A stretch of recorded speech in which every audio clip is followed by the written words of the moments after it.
are back. Welcome to another edition of the Sports War. And we are back. We got the full crew in the house. That is what it's all about. The Yankees, out of any team in the league, are the best equipped to handle a blow like this. I think there is a higher power at play here. He's due law of averages. That dude is the ultimate scrub. It's trash. Yeah. Every person you have in there is fucking trash. Next game, you're going to see a big performance. You can see it in the end of the game, and I'm just totally stoked and excited for this. And we are back. Welcome to another edition of the Sports Port live at the Horseshoe Cafe, Southport, Connecticut. It's Barnes, it's Tony, it's Michael, it's Renee, and it's Domac making his Horseshoe debut. How are you doing today? I'm doing great. Great weekend so far. Obviously tough Pebble Beach, everything with the delay and stuff. Yeah. We're stoked to see the end of that. But I'm still stoked to be here. Obviously, with the Horseshoe, great time. You mentioned Domac's first time as an intern working here. Pretty solid opening shot, a little shaky. Yeah. But that's fine. It's okay. He's used to the over-the-shoulder camera. This is not that. But here, I'm excited as he's sitting down now on the carnivore diet. Pumped to be here, dude. Michael, anything other than the Knicks winning the title this year? Anything else from you? Oh, gosh. Oh, Brian, they're going nowhere. But you said you watched the game last night. I did. I why I watched? Because I knew LeBron was going to beat them, and it just to prove a point. Yeah. To prove a point. Right. They're not going to make it anywhere past the first. But real quick before we get going here, I just want to go to the comments. Sure. We have Josh B in the house. Josh B, JB. Oh, sorry, wrong one. Let's go! Love Sunday nights at the shoe. Hashtag TCA, hashtag Sportsport, hashtag DTV. Matthew Gabriel says, Let's go! Matthew! And then Marco says, hey, buddy. Hey, buddy. But did you did you think it was good basketball, Michael, last night? Yes. Like it's the way the game is supposed to be played. Like there was no issue on your end, or was there a little nonsense? No, I think it was okay. Yeah. I was more watching LeBron and AD and Brunson, to be honest. Nice. But yeah, he's like, what is he, like top 10 all time, right? For the Stop it. So isn't Brunson? I think he was just voted by the fans the number one player in Knicks history. Yeah. They're insane, dude. What's going on, Domac? What's going on? To make your debut? So I'm saying debut at the Horseshoe. Dude. I hear a lot about it at Sacred Heart, dude. Lots of Horseshoe talk at Sacred Heart. Yeah, dude. Shoe at shoe. Yeah, shoe at shoe, baby. Let's go. So glad you can make it, dude. Yeah, dude. I'm pumped, dude. Did you catch any of the basketball, hockey All-Star game, anything over the weekend? Hockey All-Star game, no. Okay. Basketball game, I saw the Celtics get whopped by the Lakers. Okay. Then that was the last time I was on, and I was saying how we're going to cover the spread. It's going to be easy. We're going to win. It's going to be light work. And then the Celtics get I mean, we all said that, I think, on the show, right? Yeah, we did. Well, it was like Celtics, like what? They were 11 points they were doing? Like crazy. 11 and a half, something like that. Yeah.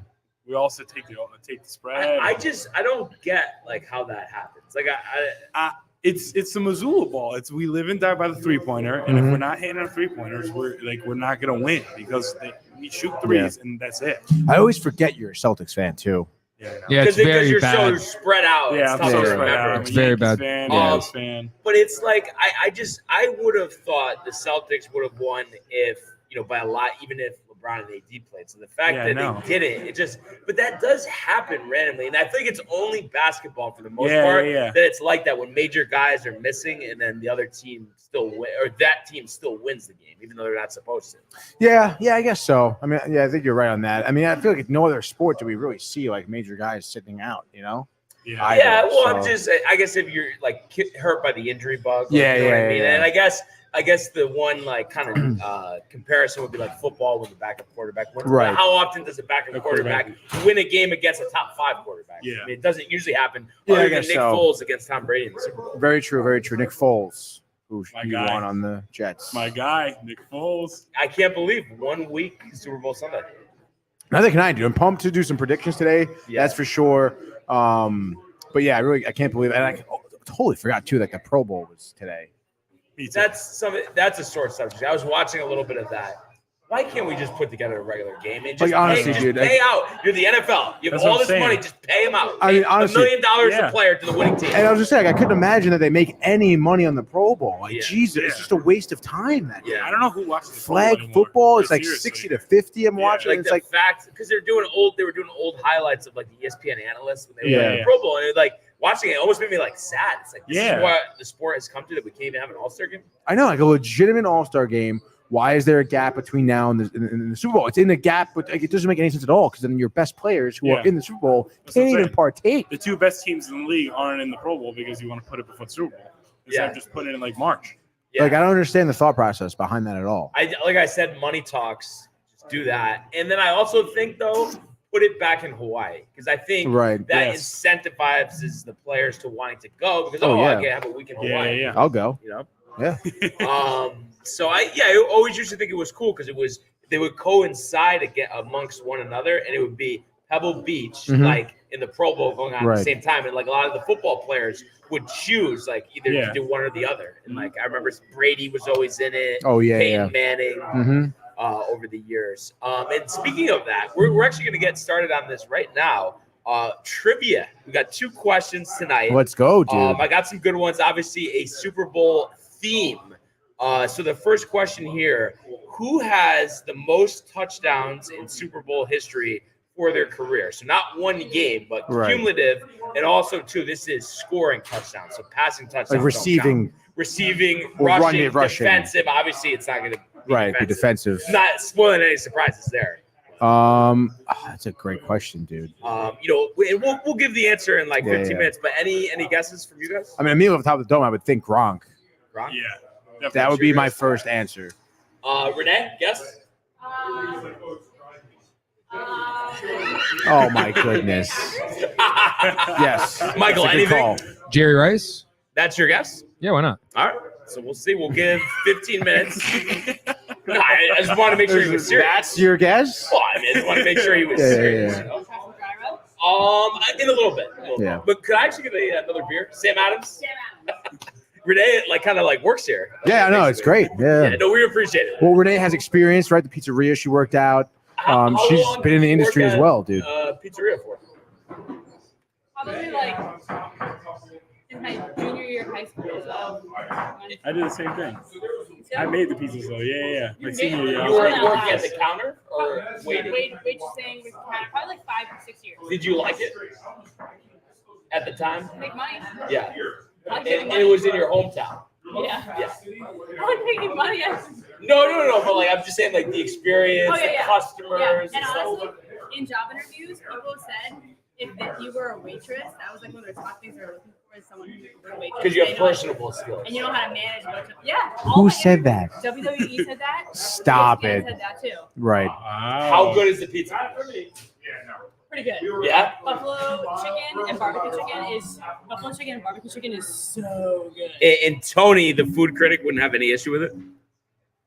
No, we have to bring you guys.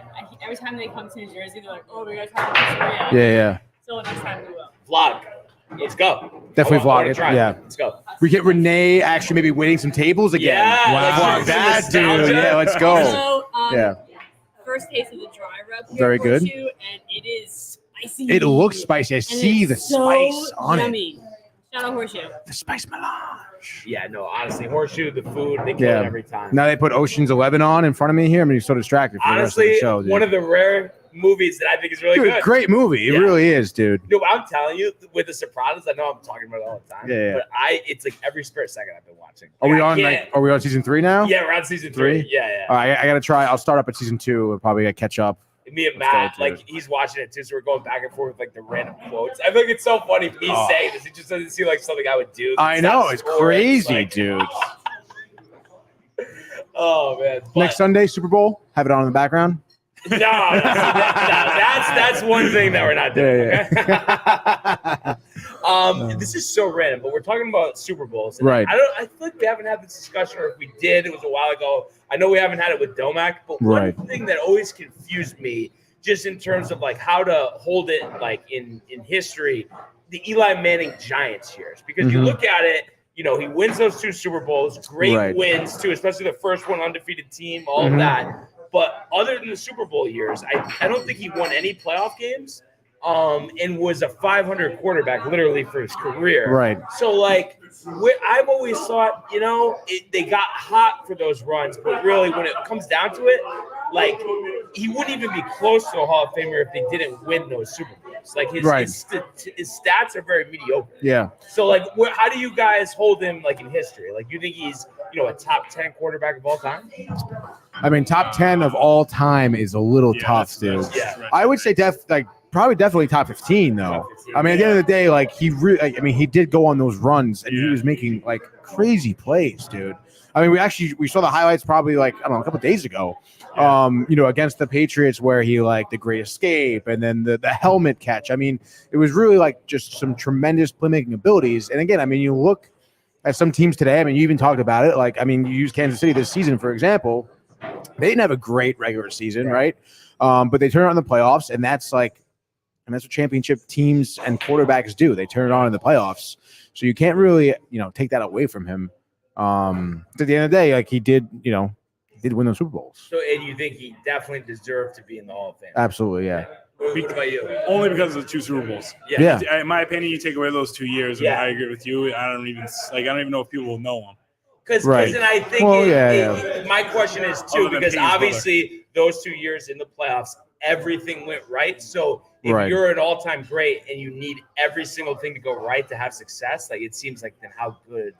Yeah, I mean, I don't know about like saying everything went right. I mean, like things went right because he was right. I think your defense was really good though. Oh yeah, of course. Obviously, Strahan and good Jeff coaching. Love Tom Coughlin. OCU Manura, I think great. Was on both teams. Yeah, the running game was strong.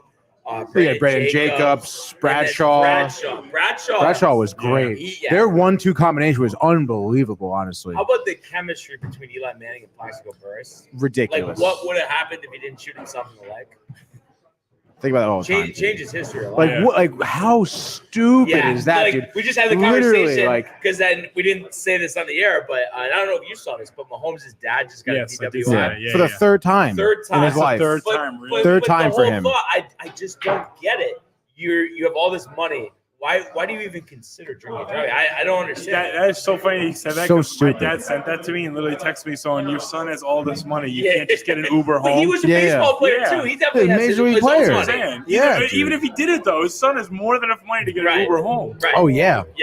Somebody in his family has enough money to get an Uber home. Somebody. But do you like back to Manning? Hall of Fame? You consider him to be? It's so weird. It's like almost like no. Like it's like I guess because you won multiple Super Bowls and you were unbelievable in those runs. But why were you mediocre for so long? That's my main question. I'm not trying to dig him. I think those performances are great, but think about it this way: Nick Foles is halfway to what Eli Manning did. If he had another one of those runs just like that, wouldn't they be equal? Because like that. Well, I wouldn't say equal because I feel like Nick Foles in the regular season is probably worse. No, and of course now he definitely doesn't have as many like games. I get what he's saying though. Starts. I understand what he's saying too. Yeah. If Nick Foles was a continuous starter every year, I see what he means. Yeah, but like, how can you say that though when like he isn't and Manning was? You know, because he still holds the record for most consecutive starts as a Giant. I believe so. Right? And Geno Smith was put in for him for a half. You literally, to start the game like a fucking asshole move, dude. Yeah, that was messed up. Like so messed up. And he didn't deserve that. Yeah. You know what's interesting too? Just thinking about quarterback Super Bowls. Like another interesting one is Russell Wilson. Yeah. He only has one. Right. Obviously, he makes that throw that cost him the second one. But he's in the playoffs every year, and his numbers are so much better. So even though he only has one. Historically, is he much better than Eli Manning?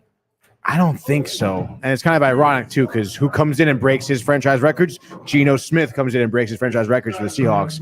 I mean, one less Super Bowl means a lot. And even like that, I don't know. I mean, that Super Bowl win, obviously, you can't take anything away from him. And he certainly has, I would say he's more of an athletic quarterback than Eli Manning by far. I mean, we know about his scrambling, his running, stuff like that. But I don't know. I feel like, it's tough because when you think about that era of quarterbacks too, like I feel like they're judged so much on their pocket passing abilities too, and not really so much like their ability to like scramble. Right. So I think when you put them two together, especially in that era, you would say, oh, Manning, like through the air, definitely has been more consistent, more accurate, whatever. So I think it's tough. But yeah, I don't know. I would put Manning above him.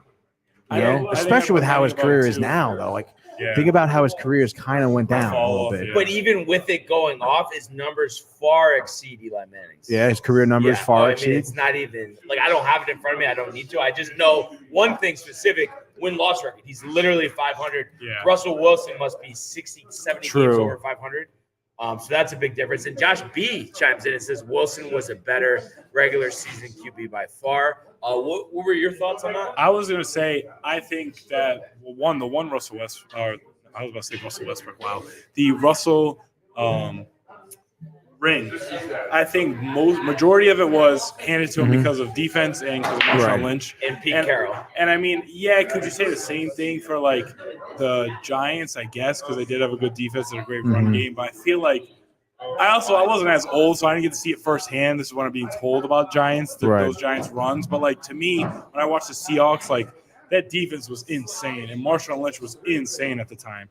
Like insane to the point where literally everyone in the world, when they lost the second World Series, I never heard one person say that the pass that they threw, like that was the right play, other than Pete Carroll. That's how good Marshawn Lynch is. No one even second guessed it. Everyone thought you handed off. Yeah, it's so stupid. When I was watching that, the first thought I had was we just handed Tom Brady a Super Bowl. Yeah, because it's like the game's over. Yeah, literally. And it's like, I mean, sometimes like the simple, obvious answer to a play call is the right one, and that was a perfect example of like you overthought it. But I got some stats in front of me here of both quarterbacks, of Wilson and Manning. That is, I'm just looking at career-wise. Wilson's got 11 years in the league, and Manning has 15. So I don't know. Looking at some numbers here, Manning does have more wins. He's at 500 at 117. What's Russell? 115, 72, and 1. I mean, that's right. I mean, obviously, he has more wins, but obviously the differential here between wins and losses is pretty significant. Completion percentage are on the same 60 to 64 percentage. Total yards, Eli Manning has 57,000. Russ has 43,000. Touchdowns, Manning has 366. Russ has 334. Interceptions, though, significant disparity here. So Wilson has 334 passing touchdowns, or just touchdowns rather, 106 interceptions. Manning has 366 touchdowns, 244 interceptions. Yeah, he threw a lot of interceptions. So I guess it kind of depends on, I guess, really where you, like how you kind of put those numbers in. Obviously, Manning with the 2 Super Bowls. He's also been to the Pro Bowl only 4 times. Well, I guess maybe because of Pro Bowl quarterback only 4 times. Russ 9 times. Oh yeah, because his stats, regular season stats, but of course, I don't think Russ was Super Bowl MVP, right? No, he wasn't. No, Bobby Wagner. Yeah, Malcolm Smith. Malcolm Smith was, yes. Manning was Super Bowl MVP twice. Right. So. Right. I mean, made the big throws in those games. I think that speaks a lot. I think right there, I mean. But the way I look at it is Russell Wilson is far better, and Eli Manning had 2 great postseason runs. No, yeah, I agree with that. But again, I mean, like, I don't know. I think MVP is something that's a little bit not utilized, but I guess maybe taken for granted sometimes. Because I mean, you're the most valuable player of your team. But don't you think, though, one thing, and I know that was a little while ago, so maybe it's more different now. But it's almost like automatically the quarterback gets the award unless they do terrible during the game. You know what I mean? I mean, you could say that, but at the end, Russ didn't get MVP in his Super Bowl. No, I'm saying, but if you look at it, recently, there's a couple differences with that, but right. No, yeah, I agree, but I mean, it's tough too because, your plays start and end with your quarterback, no matter what. So it's it's hard to not have them be MVP. It's just the way the sport is set up. But I mean, obviously, that's why I'm saying I think it's telling when it's not. I think it's a little bit too the narrative too, because I feel like if the Niners win this weekend, I think unless Brock Purdy does something that no other quarterback has done in the Super Bowl, I don't think they're going to give it to him. I think they would. I think they would give it to no way, stars dude. on the team. Dude. I don't think so. Brock Purdy. Well, it depends. I do. If Christian McCaffrey has another good game, like, Yeah, no, not giving him a McCaffrey. hat. I could think see McCaffrey maybe has a him, better chance. maybe Debo, but I don't think so because Debo doesn't. Yeah. I mean, he could have 10 catches. I don't know. I feel like McCaffrey's probably in the running for that because I feel like if you look at the past few, at least this playoff run, I feel like George Kittle is not. I mean, yeah, he's a significant player, great tight end, but he hasn't been targeted nearly as much as he's been. I think this postseason as opposed to regular season. But I mean, I just think Brock, his story comes into play there, being Mr. Irrelevant. He also has been leading the league in every quarterback metric, I think, this season. Like literally first in the league in like completions. No, he's had an unbelievable season. So I mean, if he has a good game, I feel like he would be a lock for the MVP. I mean, I might be a little bit of a Brock Purdy hater. Are you? I am a little bit. Okay, you are. A little bit.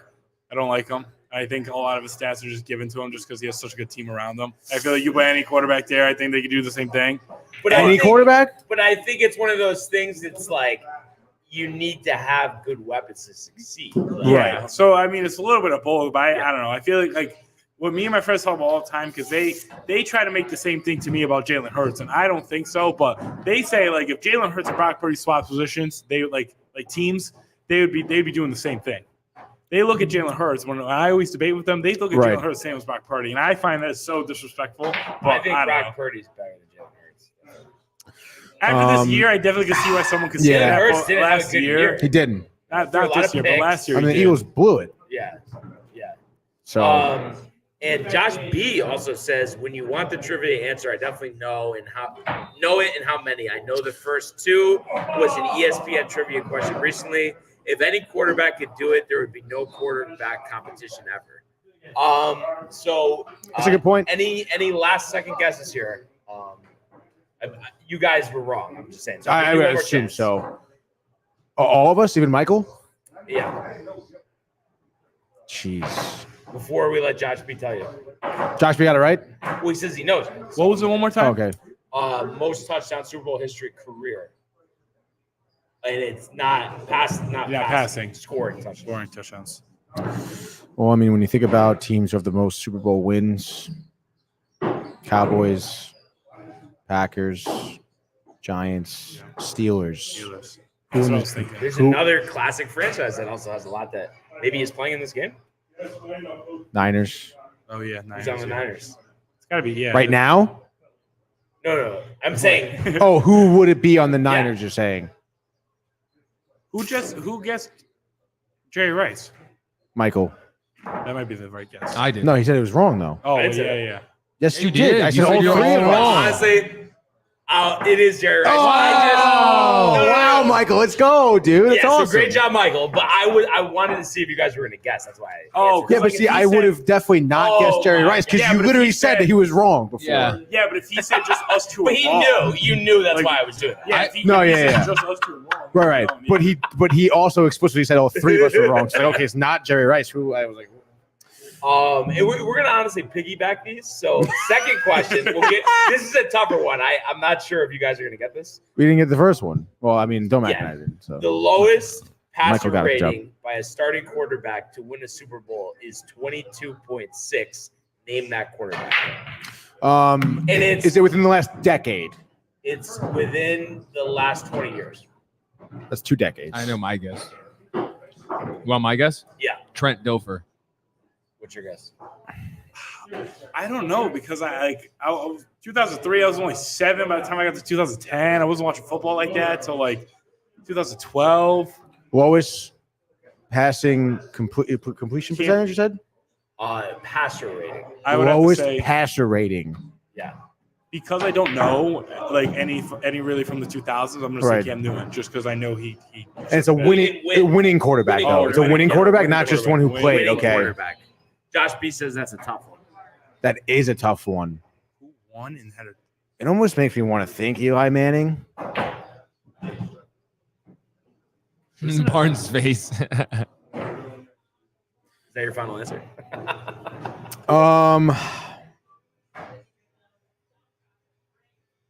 I feel like it wouldn't be Ben, wouldn't be Rodgers.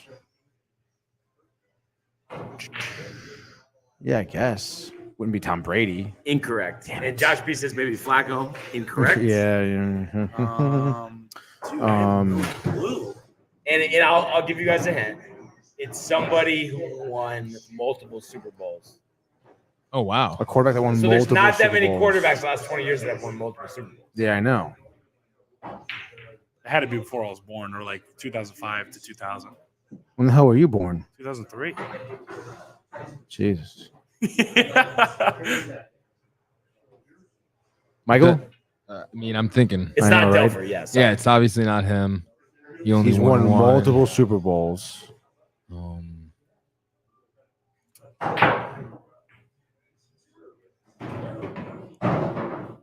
Okay, so It could be 2000 Eli. No, he said no. Right? I guess Eli said no. There's only, I think, 3 guys in the last 20 Peyton? years. Actually, 4 guys. Oh, It's not Peyton. It's not. Yeah, I wouldn't think it is. Ben Roethlisberger? Correct. That is correct. Damn it. I believed Seahawks you. Super Bowl. I know. I 2005. wouldn't. I was listening to I you. know. I was like, believed you, so I don't think it's of it. Big Ben. Yeah, I almost started cheesing. Didn't you say what name did you say when you looked at him and you were like his face? It almost sounded like he knew you were right when you said the name. No, that's what I just said. Yeah. Oh, Yeah, so I feel like it wouldn't be the Steelers. Yeah. So good trivia questions. Yeah, it is good. It makes you think, dude. Josh B. Round, Big Ben A. So another interesting quarterback debate here. Okay, so we know regular season he has a lot of records. He won 2 Super Bowls, but his playoff win-loss record is 14-13. Peyton Manning. What are your guys' thoughts there? So all the records in the regular season, but I always thought he was just a regular season 2 quarterback. and 1 in the Super Bowl. The second one he won, he threw 17 interceptions in the regular season, 9 touchdowns. And then the one he lost against the Saints didn't play well. What are your guys' thoughts there, just in terms of all-time significance? I mean, I think he's within the top 10. I mean, again, you want to talk about all-time significance, being a valuable player to your team.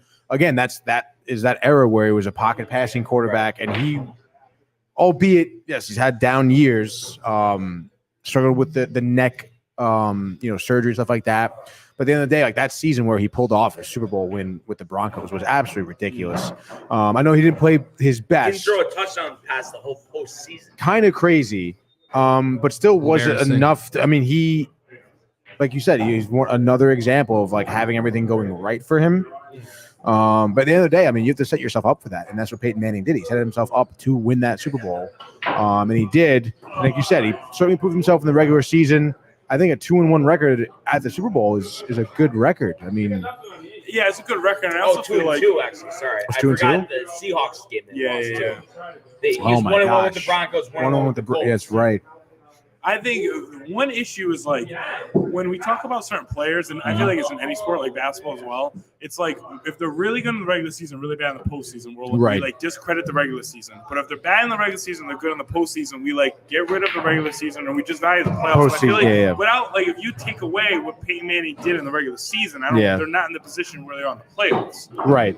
So it's like I feel like the regular season almost, in my opinion, means just as much as the first couple playoff games. Now, if you want to go to the Super Bowl and he played bad in the Super Bowl, that's different. Right.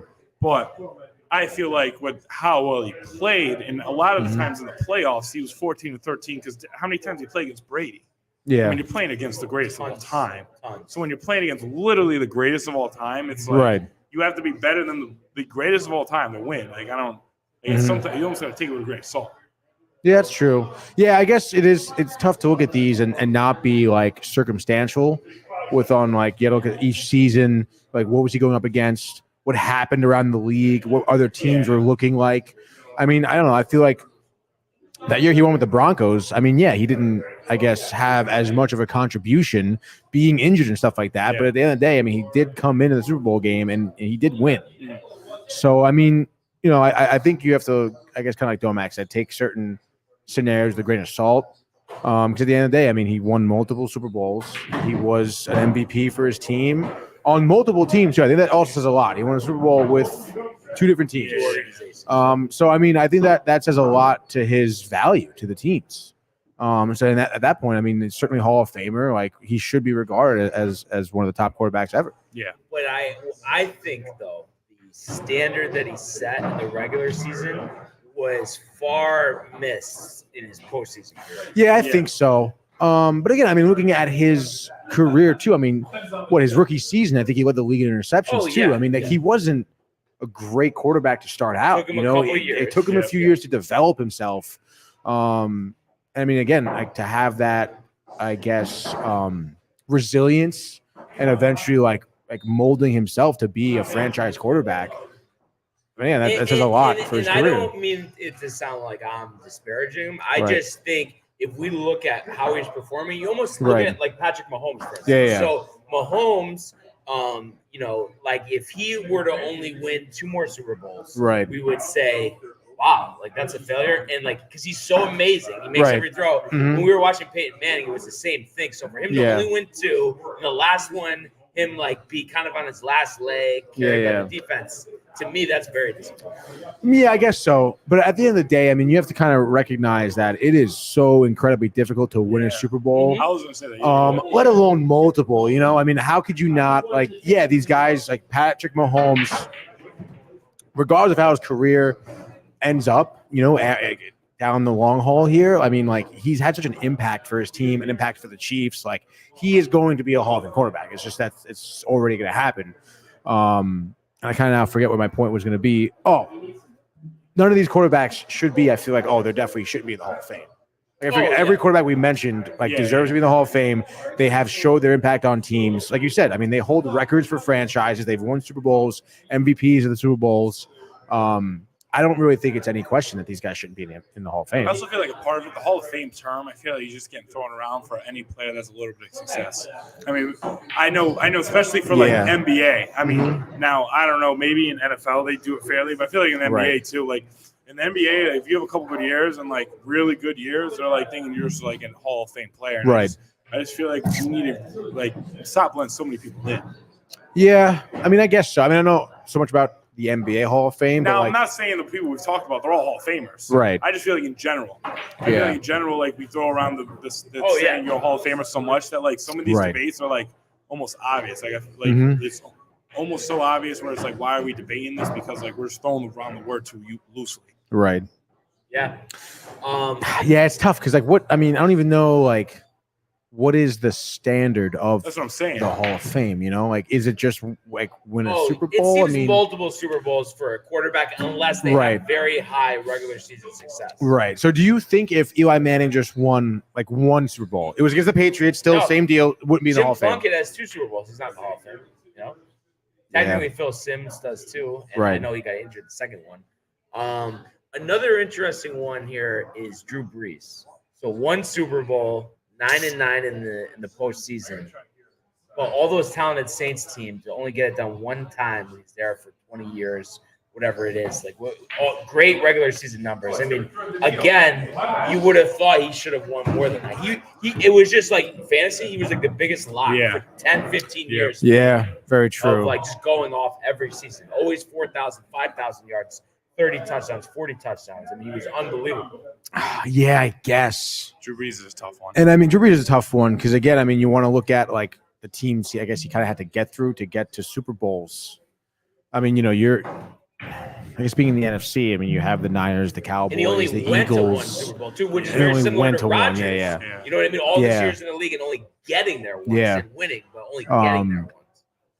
Yeah, I feel like that is kind of a tougher one because, again, impact on his team, he certainly had it.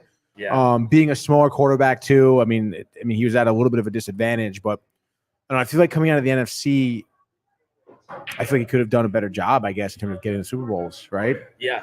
I mean, his competition in terms of quarterbacks, I feel like wasn't. Excuse me. The NFC has been wide open for a long time. There hasn't been a dominant team in the NFC. I think literally since the Cowboys. No, literally. And I mean, you think about the Cowboys now. I mean, they haven't made it past the first round. Packers only been to 1. So, like, what are the Saints doing? Right. Eagles, I mean, I guess have been to, maybe the most since 2000, I think, right? Because when they came in the early 2000s, then but they went 1 with McNabb, and then 1 with Foles and 1 with Hurts. Right. So I mean, that's kind of good, right? I mean, 3 different quarterbats, 3 different teams. You went to the Super Bowl. But it's funny with all the quarterbacks, Nick Foles is the one that you won with. Yeah, that's kind of ironic. Yeah. It's interesting. I feel like Drew Brees could have done a better job. I think Drew Brees is almost like it seems like a worse version of Peyton Manning, really good in the regular season, but like even worse than Peyton Manning in the playoffs. So I mean, Like if we're trying to debate if Peyton Manning should be in it, then I don't know if even Drew Brees is going to be in it then because I know. What did 9-9 didn't do too well, just a regular season kind of guy. Well, but again, like now you're saying like Peyton Manning had to go up against who half the time to get the Super Bowl? That's what I'm saying too. Yeah. Tom Brady. I mean, again, like you think about NFC, I guess teams that made you had the Falcons, I guess, Matt Ryan, Kurt Warner, I guess the Cardinals. All these teams that made one appearance. The Seahawks had 2 appearances. Yeah. But yeah, a lot of I guess I don't know parity. Yeah. NFC. And when you ask most people, I think they would say that Drew Brees is better than all the quarterbacks we just named, the Matt Ryans. Yeah. Eli Manning. Who was on the Rams? Was it Warner? Was it when the Rams played the Matthew Saints? Stafford. Was it no? No, it was Goff. It was Goff. Yeah, it was Goff. I was 3-team. Goff. Like all these quarterbacks were worse than him too, and he still couldn't get it done. Mm-hmm. I mean, I know the Rams one. I guess there was a botch call, but I've heard Goff talk about it all the time. They had other chances throughout the rest of the game. Oh yeah, of course. They had the ball too, like towards the end of the game. So I mean, again, and then Josh B asked, "Does Philly still win if Wentz doesn't get hurt?" I mean, it's so tough to say yes or no to that, I guess. But I don't know. I would say no. Right? Maybe because Foles was of their mentality, and I think because of his attitude. Yeah, I think the whole Wentz. underdog mentality. Yeah. But at the same time, though, maybe I'm a little biased as an Eagles fan, but what other quarterback was better than Wentz and Brady that year? Yeah, I feel like when we're talking MVP that year, it was Wentz and Brady. Let's look at Wentz's career after that. Well, yeah, but who knows if that injury really didn't what if that injury really got to him? What if that was? So you think if he didn't get injured, multiple winning quarterback, multiple Super Bowl winning quarterback? I don't know multiple Super Bowl, but I think you still be definitely would win that year. And I do think there's something to that. He's on a different team every year. He can't get comfortable in the system. Yeah. Get familiar with his surroundings, so that's why he hasn't been. And he's played on bad teams. Yeah, but isn't that indicative of him not being a good quarterback? Well, it's just one of those guys that we were talking about with everything needs to be. The mentality, the change in mentality from we're the best team to everyone rid us off because we have Nick Foles in definitely helped. The underdog mentality. Oh yeah, for sure. If we didn't have that, then I could definitely see someone argue saying that either we don't even make the Super Bowl or we don't win the Super Bowl. Mm-hmm. So, I mean, I get it. I mean, definitely also because isn't that the same year that we only beat the Bears in the first round because of the double doink? Yeah. So, I mean, I think I could definitely understand that debate. And I'm not going to sit here and say, that's idiotic. It definitely has some value to How about 1777 memorabilia says it's Cap. 101 tonight, boys. Breeze, the second best regular season quarterback through there's 20 quarterbacks with higher regular season win percentage than Drew Brees. Wow. I mean, yeah, I don't think he's second because Brady is up there, and I think Mahomes is already better than Brees. Even if his career ended today. I agree. Yeah. I think if Mahomes' career ended today, he's a Hall of Famer. Yeah, 100%. Probably, I guess. And then MVP as well, 2 MVPs, right? 2 Super Bowls, 2 Super Bowl MVPs too. Yeah. It kind of interesting too. I'm just thinking Mahomes. How many Super Bowls do you think he's gonna end up with? If he wins, it's so tough. If he wins this weekend against the talented team of the Niners, and you can say at this level, and they just give him a team that's I don't feel like this Chiefs team is probably the worst that we've seen, in my opinion. But the defense is the best. Yeah. I feel like you give him this team, bare minimum, you get a team like this or any better, I think he can definitely keep on winning. And I don't know how many, but if he wins this weekend, I can't even put a number to it. I mean, who would he lose to at that point? Right.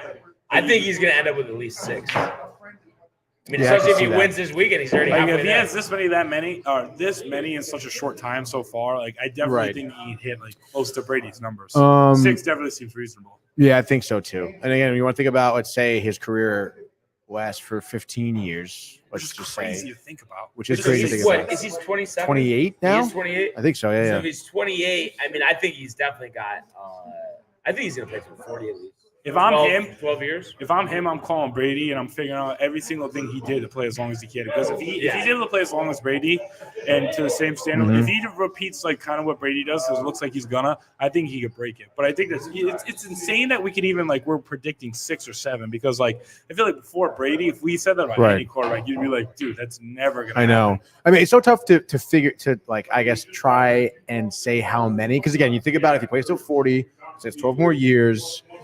I mean, who knows? You never know what's going to happen. Could be injury. Could be the fact that the Chiefs just move on from current players they have, never develop a great team, I guess. I mean, obviously, with a quarterback like Mahomes, you would imagine he would always have good receivers and players around him because people want to play with him. Yeah, exactly. If not, he's going to lead to a different team that has that, I'm sure. And of course, you have to bring in the fact that Andy Reid, how much longer is he going to be coaching? Reid's going to coach at least 5 more years. I could see that. It's too with Mahomes, it's all right in front of him. I know he has a great team itself. But again, like you never know, like who retires, who ends up getting traded, goes to free agency, what the Chiefs end up doing. But you'd imagine, I mean, next 15 years, I mean, he's probably going to win 3 or 4 more. Yeah. Like he could at least match December. He really could. He could win 10 more, like in the next 15 years. Like who knows? Willow says, "Give the ball to Tony." That me? Yeah.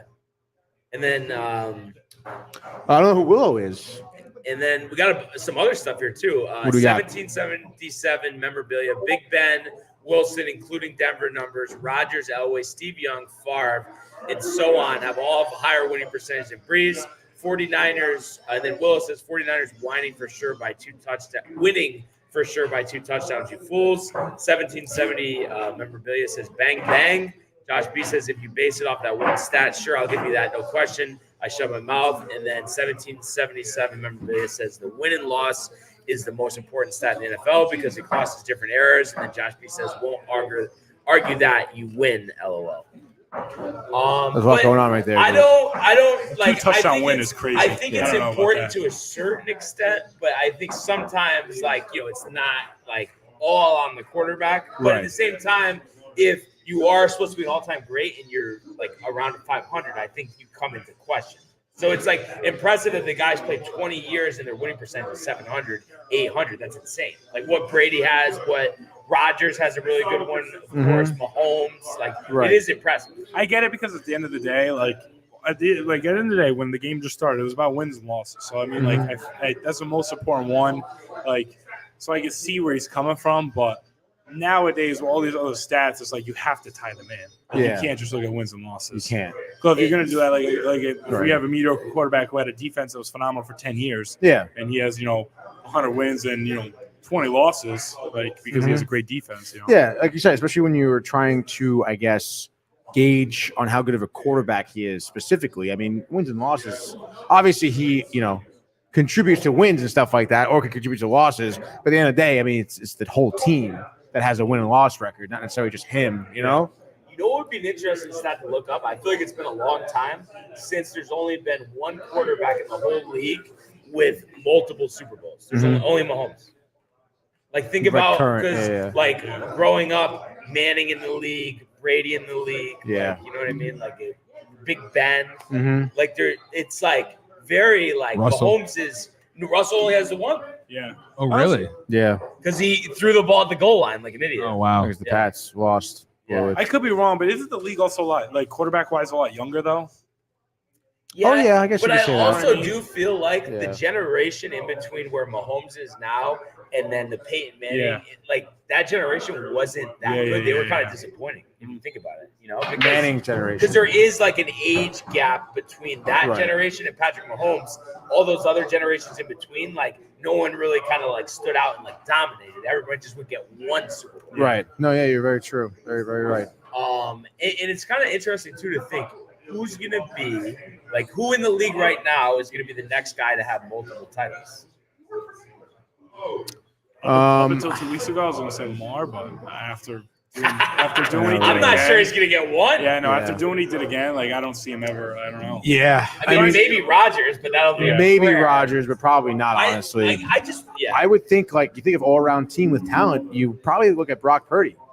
Yeah. How crazy it seems. If that core stays, you think Brock Purdy. If not, I mean, I don't know. Again, it depends on how. It's like Josh Allen. You got to win one. Yeah, you got to win one you know first. What I mean? Burrow has a shot. I think. Yeah, Burrow. If they, I think He's got to stay healthy. Yeah. He has to stay healthy. If he stays healthy, though, he hasn't been staying healthy. Yes. And even so, dude. I mean, like when you think about it, I mean, I guess like that, like Burrow, Mahomes is going to be a crazy matchup for sure. Burrow's got to stay healthy, and again, like even so, it seems like maybe a little bit for him too. Like he may end up being one of those quarterbacks where it's like everything has to be right for him to win. But I guess time will tell. Jury's still out on him for sure.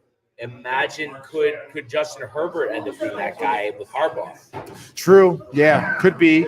And I guess you like you said, it could be Josh. It could be even Jalen Hurts. Even. Yeah. I have a tough. I don't know. I don't think I think he's good. Yeah. But I don't think he'll ever be great. I don't know. I mean, you think about his matchup against Kansas City. The injuries he dealt with that postseason, and again, even his ability too. I mean, he's one of those quarterbacks that also could be like a triple threat where he can be running, he can scramble, he can throw. I think he can still be great only because like how different was last year's team compared to this year's team? Right. Like we didn't lose that much, and it was the coaching. Right. So I want to see this year with the new coaching that we brought in. If he goes back to what he did 2 years ago, then yeah. But if he's going to put up another year like he did this year, then that's going to be an issue. I was never nervous the first 11 games, but I did hear people always talk about, how like this year he was turning the ball over all the time. And I was like, yeah, he kind of is. Like it got to a point where I was watching the games. It was like, yeah, every game, like he's going to throw one. Like going into the game, I knew he was going to throw one. Yeah, this year, turnover machine. It was like, he's going to throw one. So I think it might just be coaching. So I got to see what he does next year. You know what's interesting? This doesn't seem like it adds up, but so I heard Mad Dog talking about this yesterday. Yeah. So this is the 58th Super Bowl. Okay. I guess 32 quarterbacks have won the 58 Super Bowls, but yet 1777 memorabilia says Mahomes was the 13th quarterback to win 2+. But I guess it's like Brady having 7, right? And like Montana having 4. Yeah. But that is kind of interesting when you think about it. That's like you're averaging 2 per win as a starter quarterback in the Super Bowl era. Yeah, that is pretty crazy. So clearly there is something to that. Like the same guys seem to be in the mix all the time in their generation. So now, do you think that is more so on the quarterback? Thank you, Renee. Are you cold too? Freezing. Wow. The door is very drafty. Oh, I'm sure that's a good point.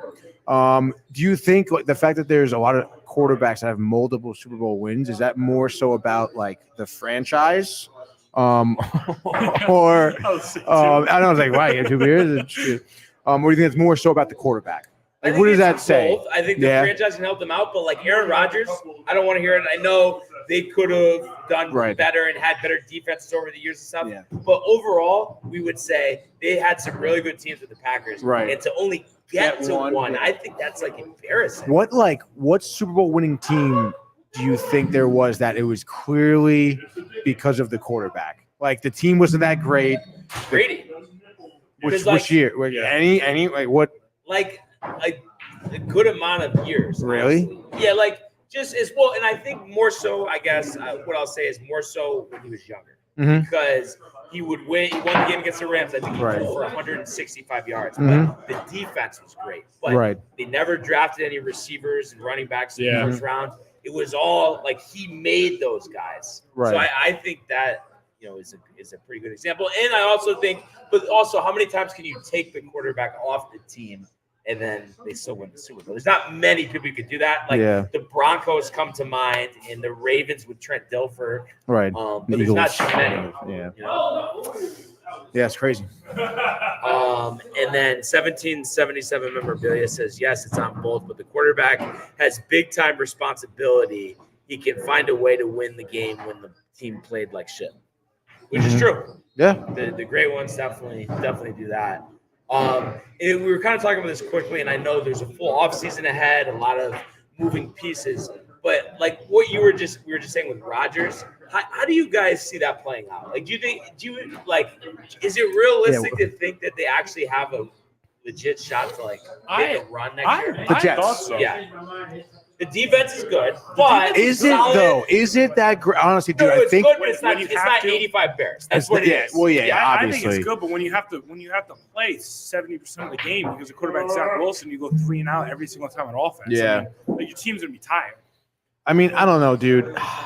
I really think I their mean- defense is good. It was just their offense is so bad this year. They're always playing. No, yeah, I mean, there were definitely a lot of games. I mean, you look at the games they won, too. It's like 17-10. Yeah. Like, it's very low scoring. And they're in the game because of their defense, for sure. But, I mean, I don't know. At the end of the day, I don't think that they have good enough coaches to win the Super Bowl. And, I mean, again, like, you're looking at, oh, well, they have Rodgers. He's in charge. How good did that do for Green Bay? Right.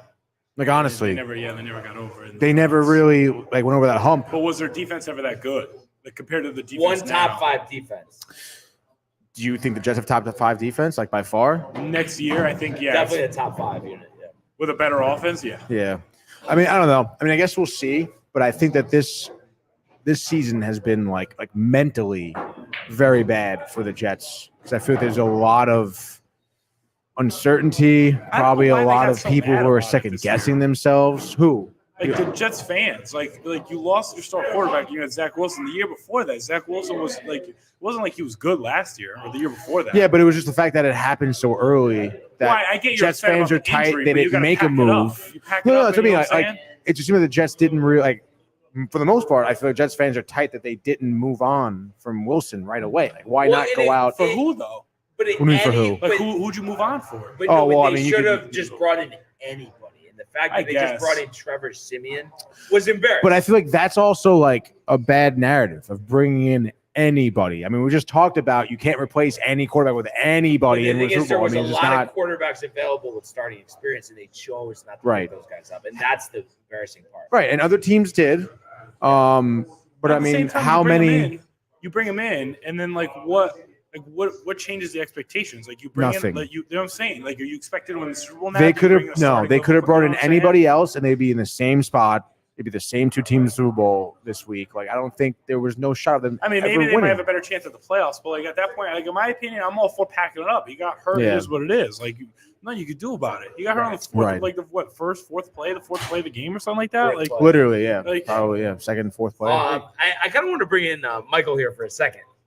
What's your thoughts, Michael? After this rough year, any shot at redemption next year? You'd say yeah, right? Especially with Aaron coming back, he's definitely fired up. I just don't Yeah. know if he's going to hold up. We'll see. Yeah, but when push comes to shove, which way do you lean with this year, like being any part of a success, like next year? Like, do you feel pretty good that I think we're going to it's- make the playoffs. Yeah? Yeah. And you think he's going to play the full season? I really do. Yeah. I think he's going to come back fully ready to go. I don't think if we have Mekhi Becton and stuff, we should be worried. But we got to make some changes in the front line. To me personally, And any chance that like Salah blows it and costs us like a yeah, definitely a game here and there. yeah. I mean, I just don't think. I mean, your coaching just isn't there. I mean, look at the past few Super Bowl winners. I mean, like Andy Reid's one of the all-time greatest coaches ever. I mean, coaching definitely does make a difference. Yeah. Like look at the Eagles. They have good coaching. Coaching before. makes a They got rid of Huge it. difference. Their defense coordinator left for the Cardinals, I and don't now know, dude. I mean, it's who's buying into Salah right now? Yeah. Like, I honestly. think he's the most embarrassing coach in the entire league. Yeah, I really do. dude. And I'll never forget the interview, the Michael K show, I think it was. Why is Zach Wilson starting? Oh, I plead the fifth. Yeah. I plead the No, but fifth. isn't Like, are he you so fucking weak, kidding Michael? me, He's dude? not a leader. No, he's a not. leader. No, he's doesn't- not a leader. He doesn't hold guys It's accountable. bullshit. The whole eagle and the crow conversation. yeah. Like, you're fake, Get dude. shot down by a jet. Yeah, like you're an idiot. it's not Trivia good. question from Josh. Okay. Most Super Bowl wins by a player not named Tom Brady. So not necessarily a quarterback, just any one person has the most Super Bowl wins. That's a good question.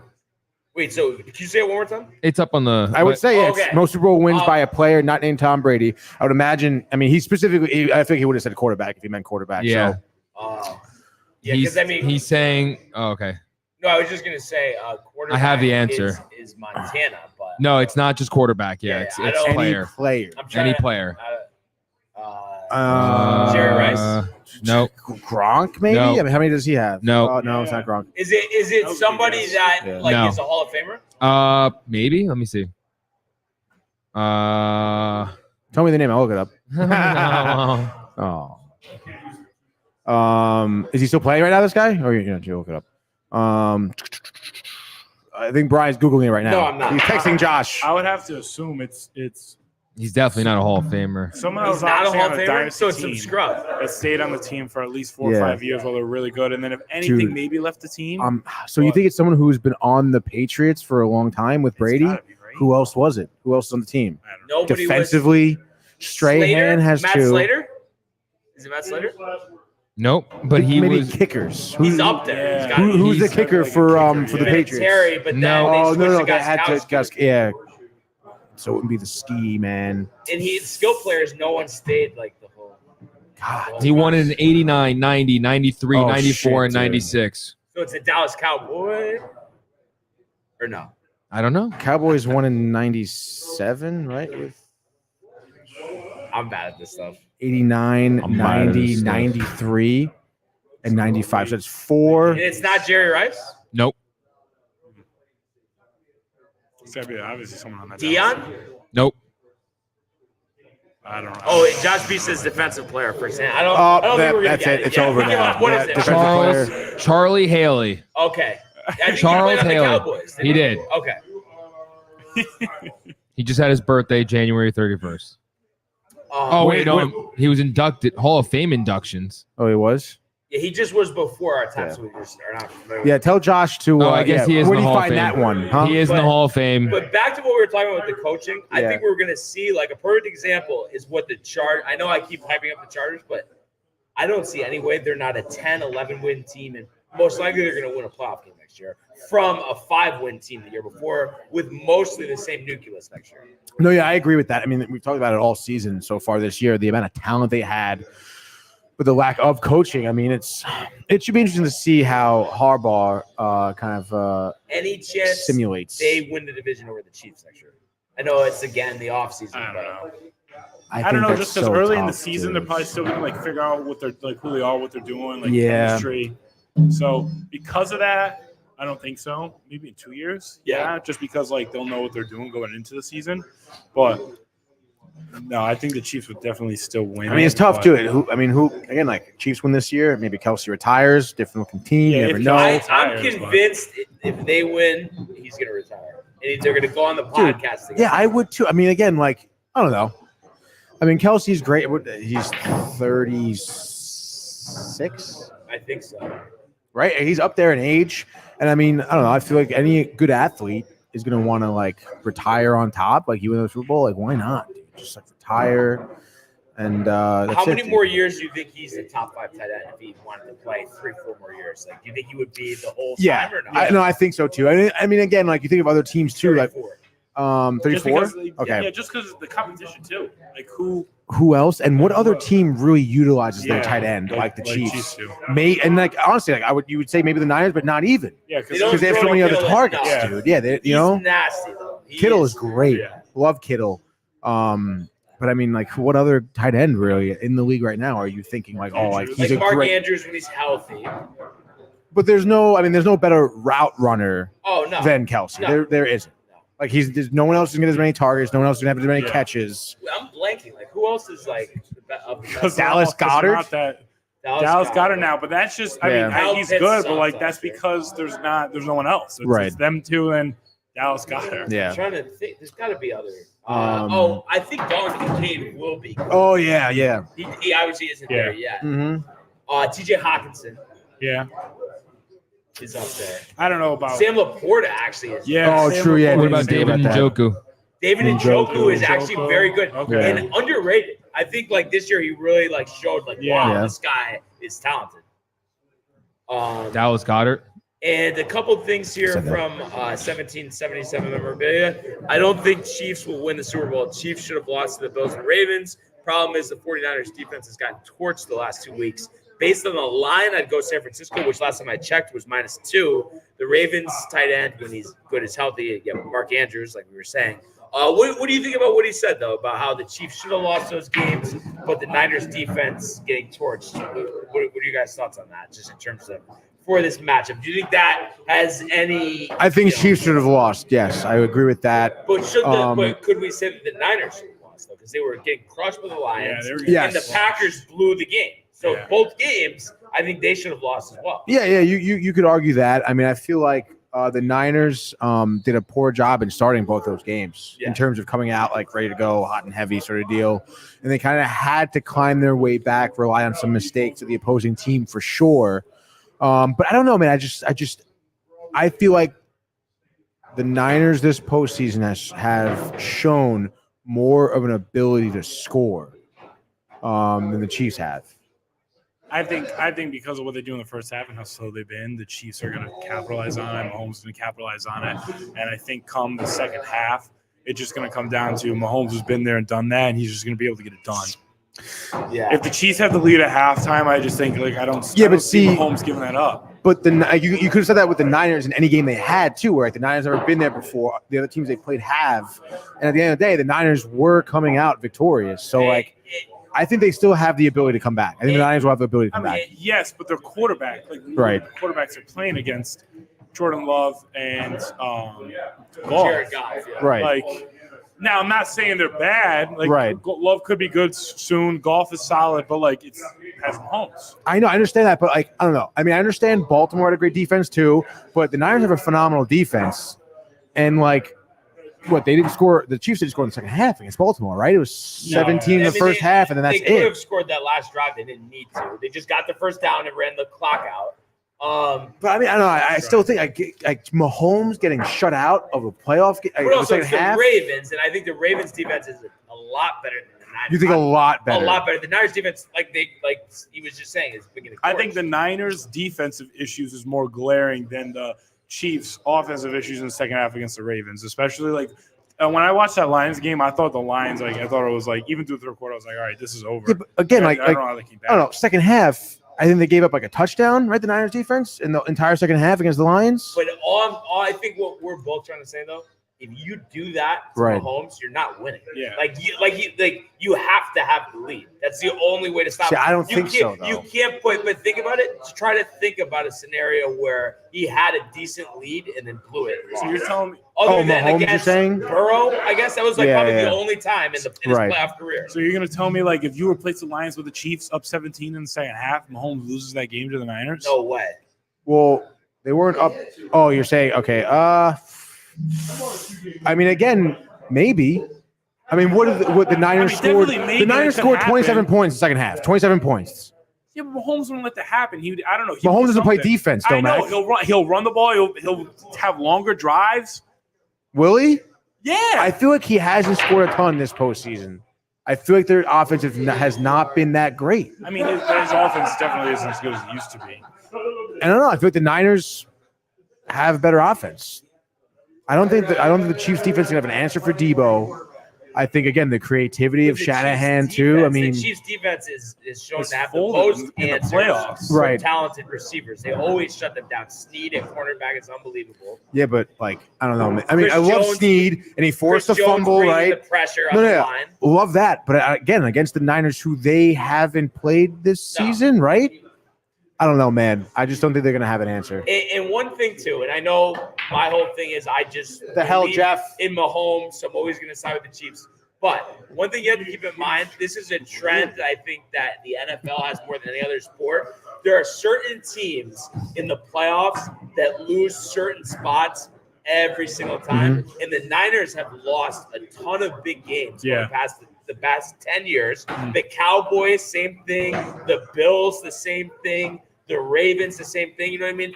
Maybe there's one scenario the Ravens, they won that Super Bowl. Other than that, they've lost all their other opportunities. The Packers in big games. There's a lot of common things we see. And the Niners, I think, have been in the biggest stage the most and not done anything with it. When, though?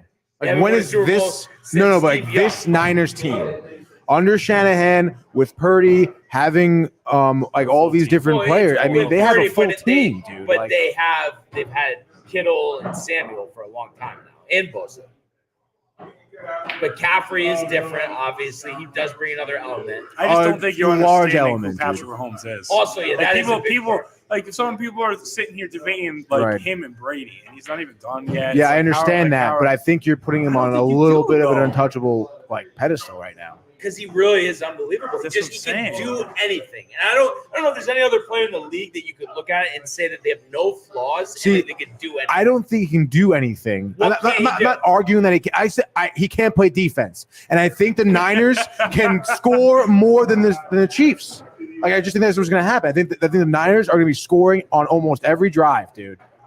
So the Chiefs defense, like, that's just not going to bother to show up. No, I think they're going to show up, but I mean, at the end of the day, I mean, I think it's going to be a high-scoring game. It's going to be like what we saw the Niners against the Lions, where it's going to be like 35, 31, 37, 34, something like that. But I think at the end of the day, the Niners just are able to score more than the Chiefs, and that's obviously what you need to do to win. About defenses, though, and like a team like the Ravens that had scored a lot all season, one offensive touchdown on that long touchdown pass to Flowers. Only touchdown they had the whole game. Yeah, I mean the Ravens blew it. I said it last week. They blew that game. The fumble in the end zone, the interception by Lamar. I mean, they had opportunities to score and they blew it. So you think Brock Purdy's just going to walk up in there and have like a grand old time? Yeah, I don't know. Yeah. We'll see. Obviously, Think about it. Jalen Hurts walked up in there and people argued that he was like the best player that played there, and he still lost. He was the best player on the field, and he still lost. He was up 11 going into the second half. Didn't really do anything wrong. Didn't even play bad. It wasn't any crazy mistake. Right. And he still lost. Well, I think at that point, Up 11. I mean, again, like you want to talk about different aspects of teams. I mean, I think Shanahan's a way better coach than Sirianni or whatever the fuck, dude. Like it's. Yes. I mean, and at that point, But is he a little overrated, though? Because he hasn't won anything. Shanahan. Yeah, and whenever there's he doesn't have a pretty good quarterback, his record is terrible. When Garoppolo was hurt, terrible. And now that they found Purdy, yes, he's found success. But playoffs, he hasn't taken them to the next level. Jim Harbaugh was the coach last time they went to the Super Bowl. I mean, I don't know. He hasn't even been to a Super I think Bowl. Jimmy G is a tough example because Jimmy G kind of he sucks. I feel like, but his record was great. His record was great because he had a great team and a great coach. But at the end of the day, it was him throwing interceptions, like not Shanahan. Well, also though, Shanahan, he blew that game to the Chiefs. Yeah. He's the offensive coordinator with the Falcons who blew the game to the Patriots. What about that stuff, though? You know what I mean? I feel like that kind of gets overlooked a little bit. I think it may get overlooked, and I think it would be okay. I mean, again, like you're an OC to a team that was. I mean, you did your job in the first half. The second half, do you have and he's the OC. You know what I mean? It's yeah, but at what point? Again, obviously, his play calling, I guess, was fine the first half, and then whatever. Big comeback. You can't figure it out though. You can't figure it out. Like you can't figure it out that much. Like you have more than enough time. I guess, right, but you're gonna blame the OC for that loss. Is that what you're doing right now? Okay. Yeah. You're gonna blame him for that loss. When you're up 28-3, there are certain ways you just drain the clock. That's all you have to do. He was not snapping the ball 5 seconds or less every time. He wasn't doing that. He's throwing the ball up 25 points. Right. Yeah, I guess that is, poor decision on his part. But I think at the end of the day, I mean, I don't know. I have not seen better play calling this season from any other team, I feel. I mean, his plays are incredibly creative, and he certainly utilizes every piece of talent he has. The Jets had better calls. I mean, stop it, dude. Isn't Andy Reid on the I other can't sideline, handle though? the Jets play calling this season was atrocious. What? Andy Reid's on the other sideline. That's right. Yeah, but he's another very good coach. No, he is. But I'm telling you, I think that Shanahan has had better, more creative play calling this season than any other coach. But, I mean, creative. He's got cool creative plays, but I don't think that's but also, though, Yeah, but he has cool creative plays that they score on. You know what I'm saying? I mean, Andy Reid had one with the Chiefs that got called back. Okay. So I mean, So it's not a great play call. If it gets called back, I mean, I'll tell you. That's not his fault. The play worked. Right. There was a flag on the play. Right. So one of the players didn't do the job, but everyone else did. And I guess the reason why it's tough for us to see where you're coming from Right. is just because I feel like all you're saying is you're overlooking everything except the fact that they didn't score a ton this year, so that means that they're going to lose the game. I feel like that's just your thought. Correct. And what about the other factors? Though? You know what I mean? I feel like you're just putting everything just on that. Well, again, you want to look at the Ravens game. I think the Ravens lost that game. I don't think the Chiefs won that game. So their defense didn't do anything? Of course, the defense did a lot, but again, at the end of the day, like the Ravens had two terrible. The Ravens had two terrible turnovers. First two drives didn't set them up to win the game. Oh yeah, I'm sure it did. But at the end of the day, you scored nothing in the second half. Not scoring in the second half, the Chiefs are absolutely going to lose the Super Bowl. They don't score in the second half. How many times does that happen? It's not going to happen against, especially this leaky defense. It could. It could it not? I mean, it could happen. Yeah. I'm sure before the Ravens game, you would say it would never happen, and then it did. And now you're gonna say it's not gonna happen again? Like, what are we talking about? But isn't the Ravens even? The Ravens even not better than the Niners defense? That's the point I'm trying to make. Right, but the fact is that it did happen, so it can happen, and it could happen again. You're forgetting who Patrick Mahomes is. Yeah, that's the thing. No. I mean, you act like there's a lot of times where Mahomes has had the ball late with a chance to win a game, and he's come up short. It's like almost every single time it feels like he wins. Doesn't matter how much time you put on the clock. It doesn't matter. It literally doesn't matter. How much time do you have against the Bills? Like 10 seconds when he came down and scored? I mean, it literally doesn't matter. He had an entire second half against the Ravens, didn't score at all. So what are we talking about? The Ravens defense, isn't the Ravens defense better than the Niners, though? You could argue that, You could argue it, but the Niners defense is not like, just a little bit. They have literally been getting torched in the secondary. If you're going up against Patrick Mahomes, and not even that's what I'm saying. Not even good quarterbacks. They're good quarterbacks, but like compared to Patrick Mahomes, it's not even in the same realm. Like, not even in the same realm. Like, to even put Love and Goff in the way they play to even near Patrick Mahomes, multiply that by like 100. Yeah. And you're down 17 to Goff. So what do you think? Like, you think that Chiefs are going to march in here and run all over the Chiefs? No one's saying that, but if you replace the Lions with the Chiefs in that game, or not even that, you just replace Goff. I'm not asking you to replace anything in any game. I'm telling you this Super Bowl. If they come out the way they did against the Lions, they're going to lose by 17 or more. They are going to get so, like I said, you think the Chiefs are going to come in here and march all over the Niners and that's it. So you're going to overlook everything else that's been happening and say the Chiefs are going to win no matter what. Just looking at the way that the Niners defense, we're looking at the way that the Chiefs defense, right? So if you just compare that, and then Mahomes at the end of the day, more times than not, scores enough to win games, and you have the better defense, how are you not going to win the game? He's also earned the get rid of the not scoring in the second half. He's good enough where that's a rare occurrence. Right. He's earned that to doesn't matter if it's rare or not though, it could happen. And it has happened. It happened it's 2 weeks or last week, whatever. One time. How many times is what I'm saying? Like how many times has he I mean, I feel like a lot of this season. Listen, I think even you said it too, that they have probably one of the worst teams offensively they've had in a while. Yeah. But even that is No, I'm saying even having that, it's still a good offense, though. It's not like I'm not doubting, but you're going up against the other best team in the NFL, in the Niners, who has a phenomenal offense.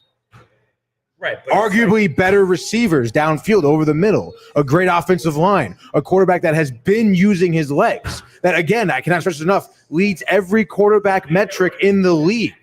Leads the league in every quarterback metric. Talking about using his legs. I mean, has anybody ran better in the open field than Mahomes? Every single time he needs a first down, he's been scrambling this year. That's fine. Best rushing season of his career. I'm not necessarily even doubting that the Chiefs aren't going to be able to score. I think the Niners have more talent offensively and will be scoring more than the Chiefs. I just don't really get it because, how do you watch the last two games and not expect them? I think you're underestimating the Niners a lot. I mean, they came out. Yes, they did not come out like they wanted to. Definitely flat-footed. 2 weeks in a row. But Brock Purdy and that team being able to come back against great teams. Think about the fucking momentum the Lions had going into the game, let alone the second half of that game. And they still won. Against Jared Goff. But you know what? It doesn't matter against Jared Goff. Jared Goff is a Super Bowl winning quarterback. You get Patrick Mahomes. What are we talking about? Losing. Yeah, and also too, I think it's ridiculous what you're saying. Just watching both teams, the Chiefs. You watch every game. Mm-hmm. It seems like they have been the prepared team, ready to go, and have really executed on every level that they needed to. So in the Niners, it's been panic from the first snap, getting behind. I feel like it's completely different. The Chiefs, I think, have played to their best of their abilities, and the Niners have probably played some of their worst football of the season, albeit that they won those 2 games.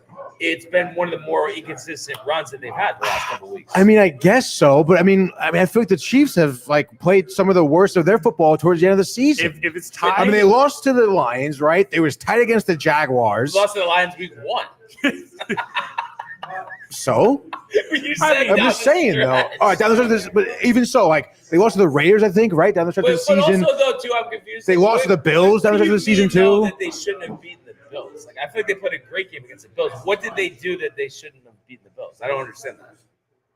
What do you mean? Like what? Like you said, like they got lucky to beat the Bills. I didn't feel that. Like, I feel like they played a really good game against them. No, I think so, but I think at the end of the day, it was a 3-point game. Right. I mean, I feel they did win the game. But it wasn't like they were lucky. I think they outplayed the Bills. I don't know. I think it's tough when you're within 3 points like that. I mean, it is anybody's game.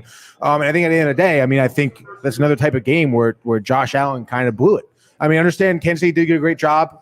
Their defense did a great job. I think fourth quarter of that game, right? I mean, the Bills didn't score at all. But still, I think it was more so mistakes by Allen. Mahomes needs to be down by 7, more than 7, I think, to lose. Anytime it's a one-score game, like I can't look at you with a straight face and tell you that Mahomes isn't going to win that game. Yeah. If he has the ball in the fourth quarter with less than 5 minutes left and he's down by 7, he hasn't turned the ball over. I don't see how he's losing it.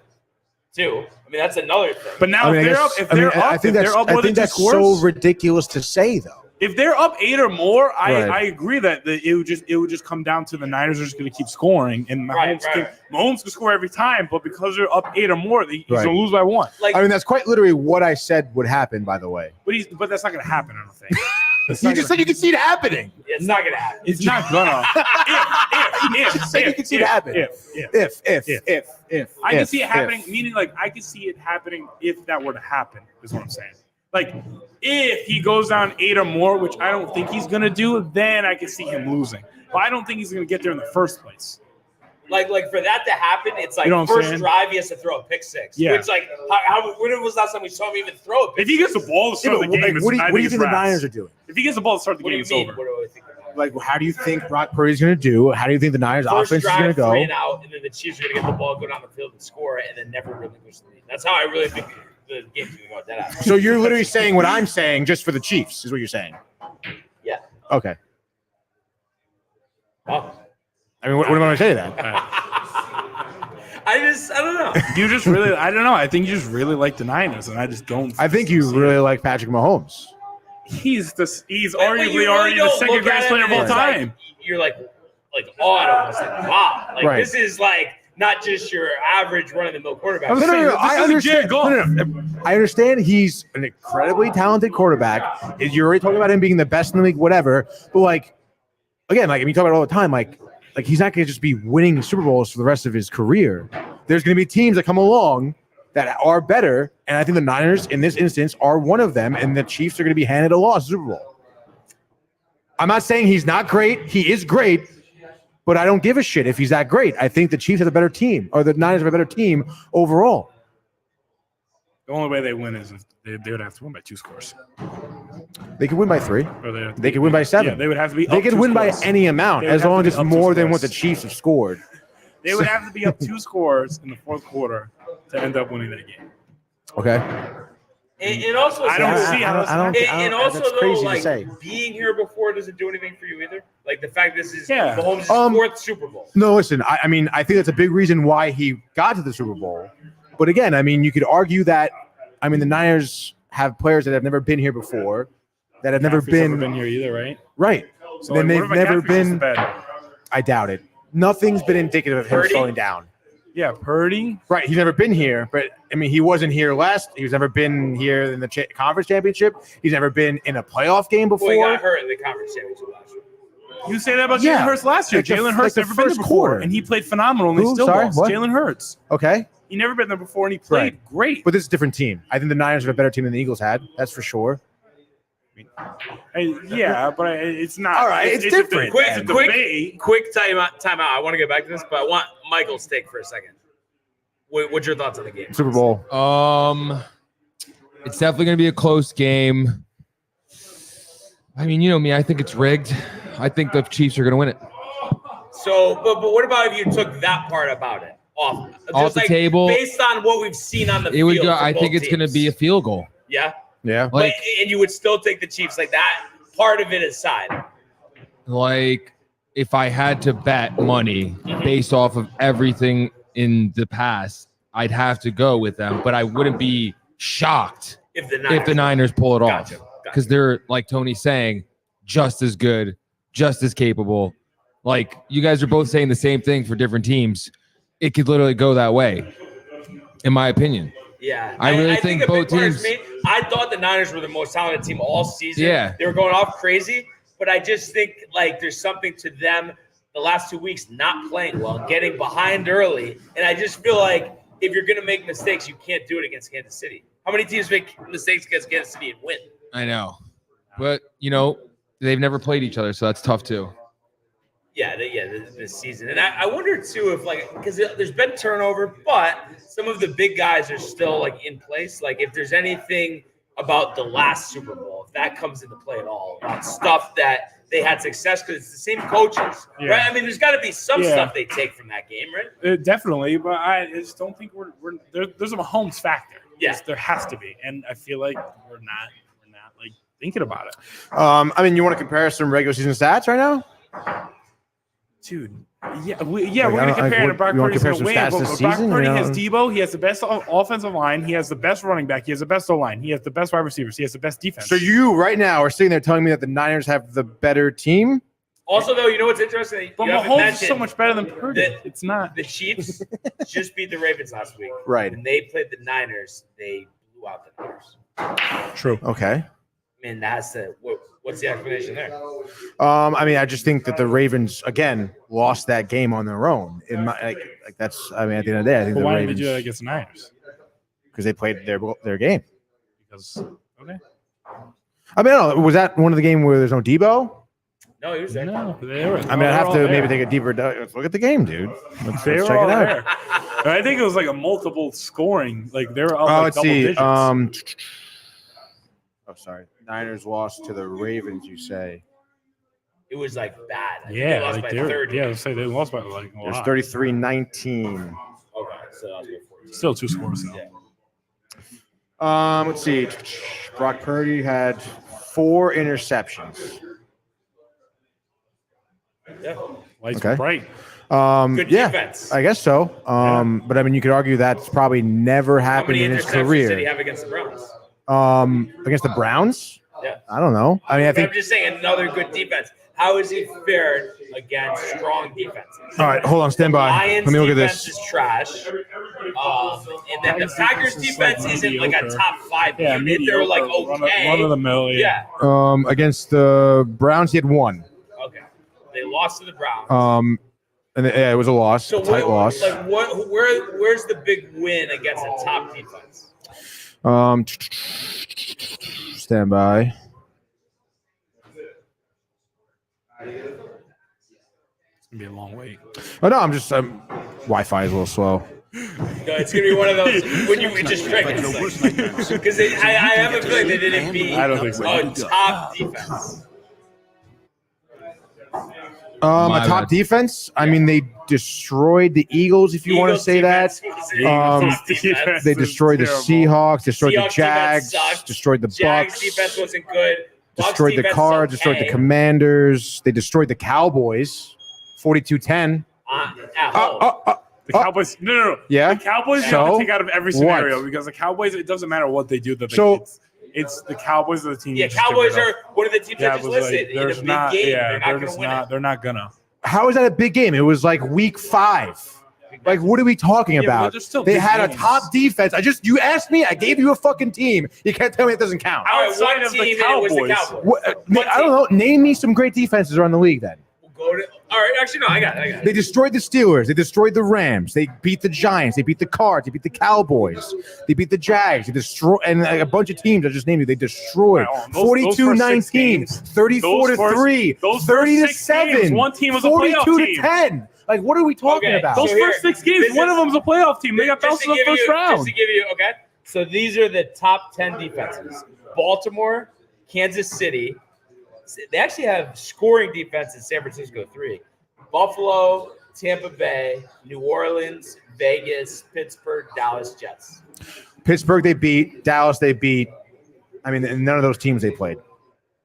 None of the other teams. So I guess we could say. And then you just told me that the Niners have the 3rd best defense. But they played really well in the beginning of the year. Who has the 2nd best defense?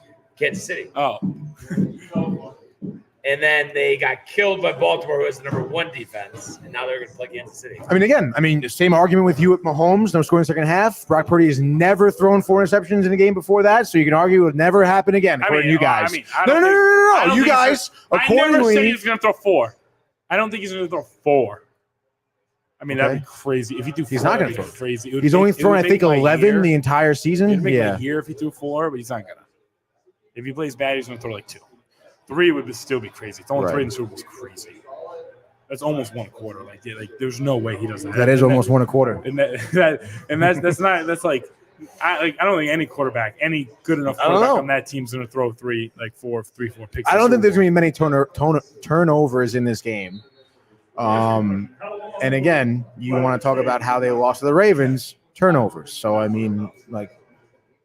Hey, you know what I'm going to be interested in? If the Niners do lose this game, and let's say, just hypothetically, Purdy plays terribly, what do they do going forward? You know what I mean? I'm sure like they're going to stick with them, but it just like it would be yet again under Shanahan losing a big game. It's like, and we know how talented their team is. Right. It's like, but I mean, if that happened, you just said, whereas Brock Purdy does not perform well, is that Shanahan's fault? I mean, he's a 24-year-old Mr. Irrelevant in the Super Bowl.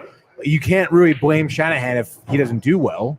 I mean, I don't think it's going to happen. That's what I've been saying for a while. First of all, is like you're Mr. Irrelevant for a reason. Yeah. So but there's a reason why you were the last pick in the draft. But clearly, talented team. I think he's proven himself to be like he was overlooked.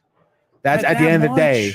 Yeah. Again, he leads the league in every quarterback metric, every single one. Dude, not touchdown passes. Who has more touchdown passes? I don't know. I'm pretty sure. Yards. I mean, he's got 31 touchdown passes. It's not legal. Yeah, Dak threw more than that. I think Dak threw 33 or 34. Look at the what? Look at the what, dude? You put Jordan Love on the Niners, and he's doing the same thing. That's ridiculous. No, he's not. No, he's not. He doesn't do anything. He has a ball McCaffrey half the drive. Leading the categories, okay? Right. So he's 5th in yards. Okay. Touchdown passes, he's 3rd. And QBR, he is 1st. And interceptions. I know he's got less interceptions than Mahomes. But he's not top. And yards per throw, he's 2nd. Or no, he's tied for 1st. So, but it's not everyone. That's the point I was just trying to make. True. Yeah, true. That's true. At what point he did. I understand what you're saying. But come on, like, are you kidding me? You're gonna call him? Oh, there's a reason why you're Mr. Irrelevant. There is no reason. It seems. Am I wrong? I mean, look at him last season too. I mean, he hasn't really had like. How many quarterbacks get to play on a team where on both sides of the ball they have like 4 Pro Bowlers? Like, I don't think we're talking about like. I don't think we're really grasping like how good the team is around him. Has any quarterback played with a team this good But before? we just talked about it. You can't just plop any quarterback in a team and expect the same results. It's just not going to happen. I believe we just said that. I believe with this like 20 minutes ago. We said that. It's different when you have the greatest. Like if you put like that's the greatest supporting cast any quarterback can ever get, and it's because of Purdy's contract. Like no other quarterback's gonna get that because of Purdy's. Like Purdy's getting paid like $2 an hour. That's fine. He's got it though. He has a supporting cast, which is why they're gonna win the Super Bowl. I don't care if it's any quarterback in here would be just as well as Brock Purdy. Doesn't matter because right now Brock Purdy is as good, and that team is as good. Like I just don't think it's gonna be as much of a shoe-in. Like oh man, like Mahomes, like no doubt. It's not a no doubter. There's no way this is a no doubter game. Honestly, and if you think it's a no-doubter game, either way, because I don't even think it's a no-doubter for the Niners. but just it's not a no hypothetically, doubter. Like if it is like what we're saying, Chiefs all day, easy. Will you be pretty like pissed off?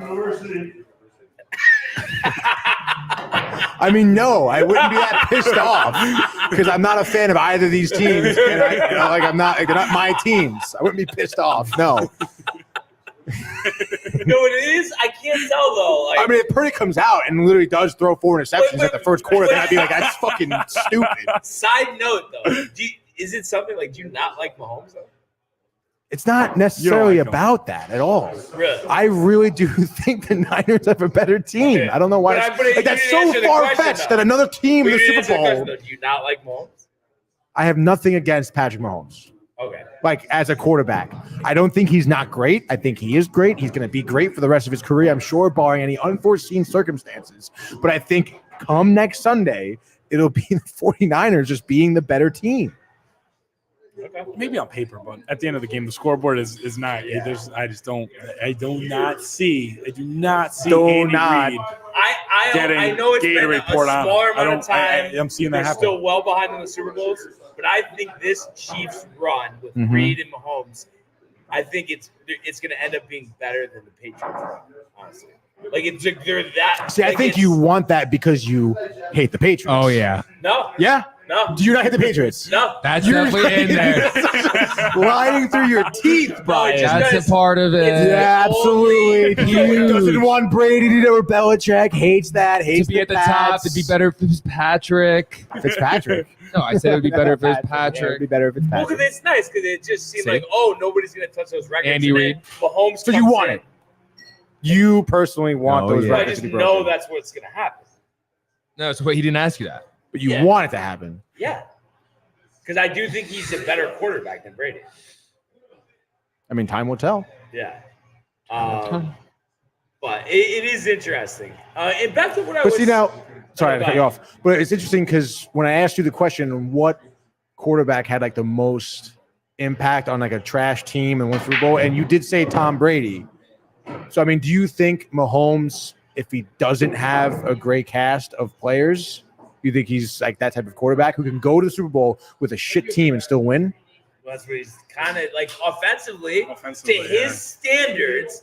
This season is mediocre, and that's what he's done up to this point. But I still feel like, I mean, I don't know. I mean, I've certainly been surprised in how their receivers have been. I think, like, Valdez-Scantling has been great. Obviously, Kelsey has been his norm. So I feel like his receivers have stepped up for him in the playoffs. Oh, yeah. Because, I mean, when you look at their numbers in the postseason, I mean, you talk about the numbers of drops, of like passes that were not completed because of the receivers or even not getting open down the field. I mean, I feel like I said, like the receivers have stepped up for him. And, I mean, they look like a core receiving like group like they have been all season, even though it's just been the playoffs for them, I feel. But really, let's talk about Barnes' favorite moment happening in the Super Bowl, and that's SpongeBob performing "Sweet Victory" during the halftime, during the pre-show. See, that one hurts. Did you know they're doing a Nickelodeon Super Bowl simulcast? Yeah, which is kind of crazy because it's like we were talking about like what? Yeah, who's watching that? Because there's no way. I don't care how many kids you have. There's no way like there's a dad who's like, he's gonna have like a table. They're gonna have like an area for kids, at Super Bowl parties. You think so? Yeah. Do you think it's a dumb idea? I don't know. I think it's dumb for the Super Bowl. It's too much for me. If it's like all sporting events, there's no need for alternate broadcasts. One broadcast. Yeah. And also, it's just like it's a sporting event. I don't know. Yeah. Like make a SpongeBob movie about football then, or something like. Right. You know what I mean? And it's like it's not just any game. It's just what I'm saying. It's the Super Bowl. It's like the greatest game. It'd be cool. It's fine when they did it in the regular season here and there, get kids into it that are young. Maybe we throw them a playoff game, but the Super Bowl, like it's too much. Right. This is kind of unrelated, but I was just thinking about we're talking about Mahomes and like where he's with Brady. I want to do predictions for who we think is going to be the next quarterback to win 2 Super Bowls. And this way we can Aaron Rodgers. We can clip it and then come back to it in a couple of years. Aaron, you're saying Rodgers. Okay. Rodgers. I mean, you gotta look at what quarterbacks have won already. I don't think it's going to be anybody that has won. I think it's so not Rodgers.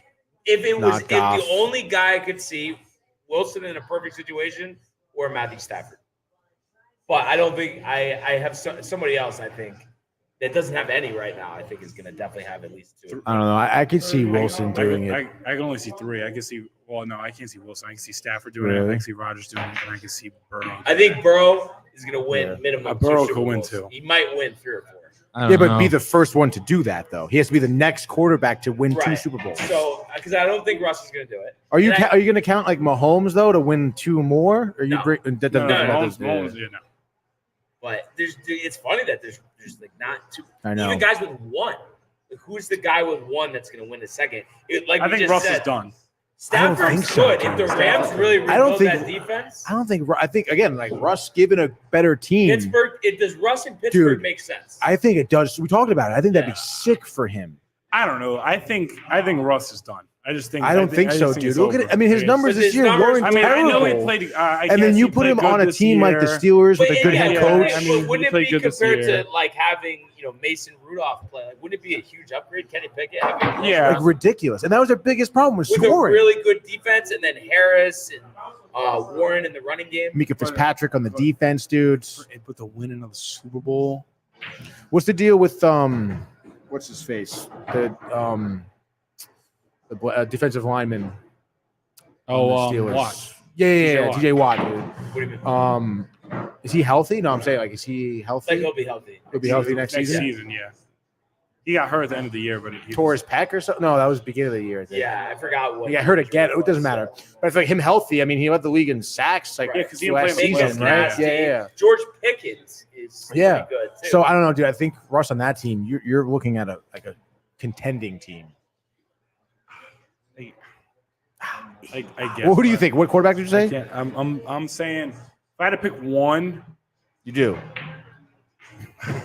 Rodgers. I want to say Rodgers, but like I could definitely see them like collapsing next year. I think there's a 0% chance. Like I would love to see it, but I don't care what the opposition moves are. I think honestly, I have to give the one, the only Josh B credit here because from day one since I met him, he said the Jets are gonna jet, so they can't jet no more. And I thought he was crazy when he said it. And I have to say, after what happened this year, Saleh coming back, he's right. I really think he's right. It's tough. It's tough being a Jet. When will they not jet no more, though? Yeah. I don't know. I think they have to develop a quarterback. It's never going to happen, dude. But they have to. That's when it's going to stop. Dude, it's been forever. Yeah. They've never developed a quarterback. But yeah, I like what you said about Stafford. Like Stafford, and he just barely lost that game. That's what I'm saying. Yeah. Yeah, but his window's so small. But is it though? Yes. I feel like it's like next year. It's over. No, bro. I think he could play at a high level 3 or 4 years. And the combination of he's 35 coaching Kupp and Nakua with Sean McVay and Kyron Williams and Aaron Donald and Josh B says thanks for the cred, getting a kick out of that one. He loves it.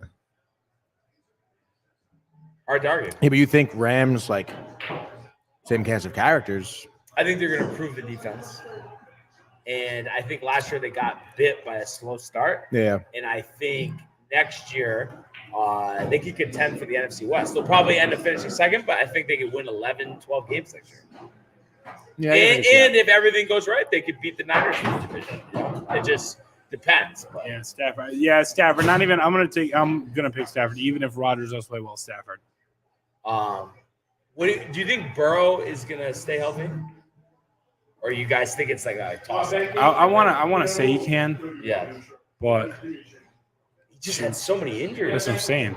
Two, and they're not even like injuries were. I mean, I guess this year it was for a little bit, but like both times, like he gets hurt and he's done for like the year. Like It's not like he gets hurt, he's out for a couple weeks, he comes back. He did it this year, but then he got hurt again. Like he's just done for the year. Like he gets hurt and then he's done. Yeah. Like there's no he's hurt and then he comes back. He's hurt and he's done. Yeah. What do you think? I guess I agree with Domac. I mean, it's tough. I mean, injuries that's something you really can't even anticipate. And I feel like so many players get injured and then continue to. Why? Because I have food in my mouth? No, I'm laughing just because you're eating. And there's nothing wrong with it. It's just funny. Trying to not sound like I'm eating too much. No, I hear you. You know what's another interesting one? Josh Allen. Is it next year if they don't win a playoff game, over go to the Super Bowl. But I'm saying, you think they're going to just tear everything down at the studs? You're gonna I have think to. Diggs might get traded this offseason. I mean, dude, he blew it. So how many more opportunities is Allen going to have? Yeah, I mean, Like, honestly. Yeah. he's being given opportunities. And, like, literally given Even opportunities. Diggs, so didn't Diggs play terrible too? No, that's what I'm saying. I think Diggs is going to go because there's a rift, and I think that's why they were inconsistent this year. I don't know much when it comes to stat-wise when Diggs wasn't on the Bills, but a lot of people like make jokes around me saying that I guess other than the like miracle, like Diggs really isn't like overall like that great. Like Well, it he's wasn't for not that anymore. catch. Like, When he first came over to the Bills, Yeah. nasty. But you could tell this year, not the same guy. And think about how much of a better deal the Vikings got with that trade. Now. Yeah, Justin Jefferson, as long as he re-signs, is going to be a great receiver. Yes. 10 more years, Yeah. Diggs is done. But I think they kind of messed up. I don't know what you guys think, but I think they should have fired McDermott.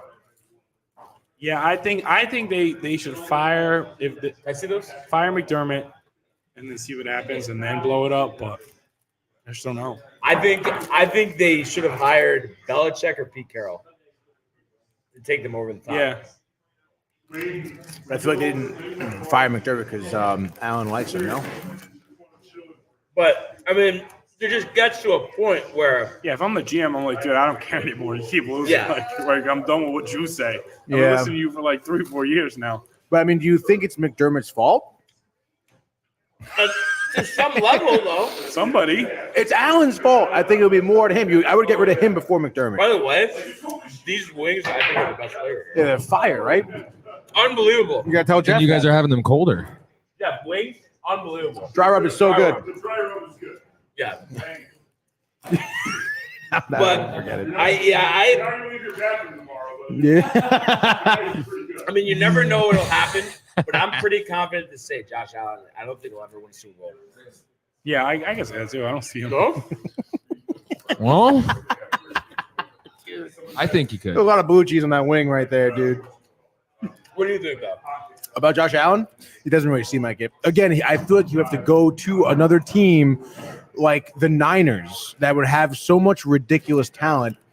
And even so, it's a toss-up because I feel like he blows it. He blows it in big games.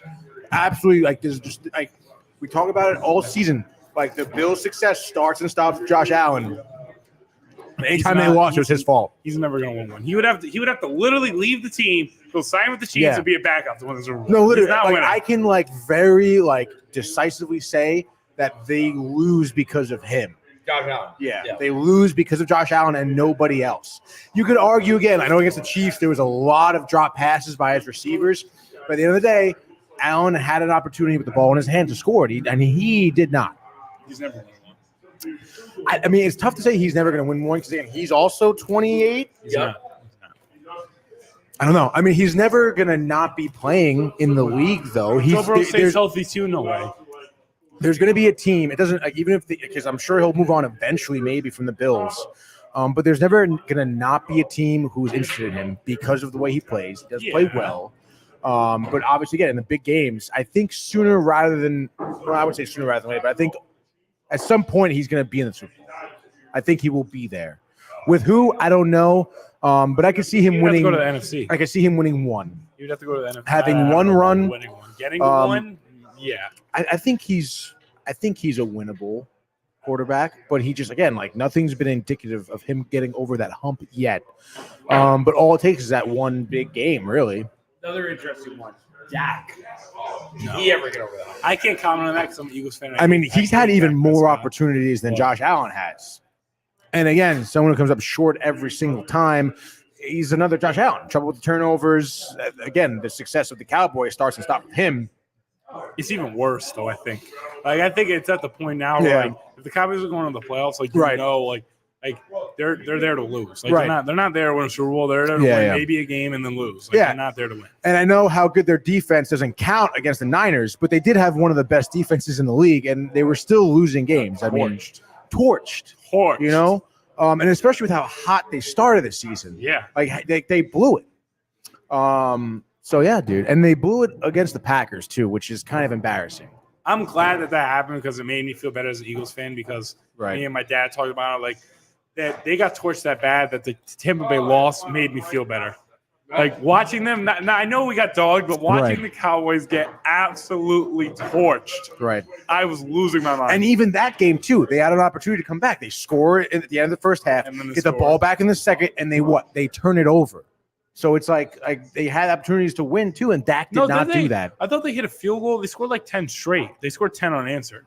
And I don't then think then so. they sold or something. I think like the that. first drive they turned it over, and then they scored. Probably. Because it was like I was like, oh man, I remember sitting there watching, like, oh, they just scored, like, and then they get the ball back. They're probably gonna score again, and then it's like a one possession game at that point. But that didn't happen Because of the Cowboys. because of the Cowboys. Yeah, I mean, I think Dak again. That's another team where I can decisively say that Cowboys lose because of Dak's performance, and really nobody else's. But is it more on Dak or more on Jerry Jones? More on the owner. I mean, again, you want to look at Dak's regular season numbers. I mean, he's not terrible. Troubles the turnover sometimes, but I mean, he's a quarterback who can go in there and throw for 250 easily, especially with the targets you give him. So, I mean, I don't know. It's interesting because, like, you look at those numbers, you look at how he plays, and any owner would be like, yes, I would love him as a quarterback. And then at that point, I mean, it's kind of on him to execute in the playoffs, is it not?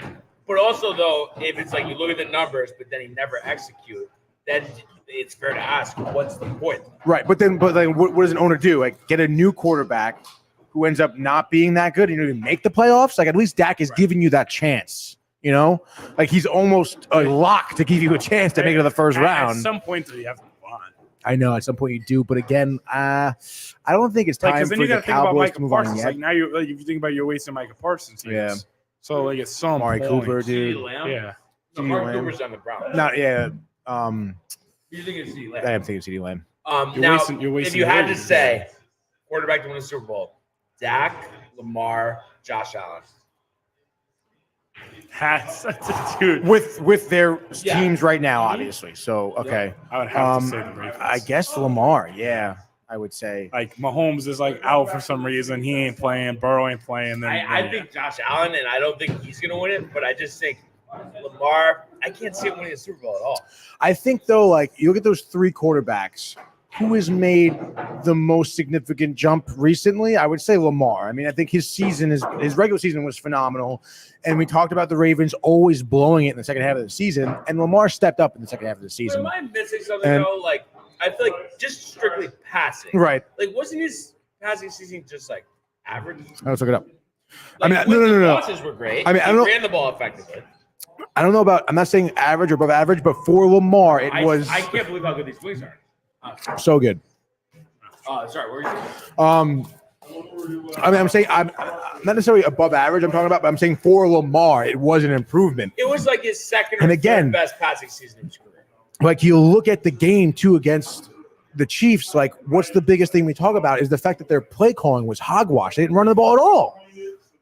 And that was a big part of their team the entire season. Right. So, again, like – But also, it's not an indictment on the quarterback that you have to pound the rock to win the game?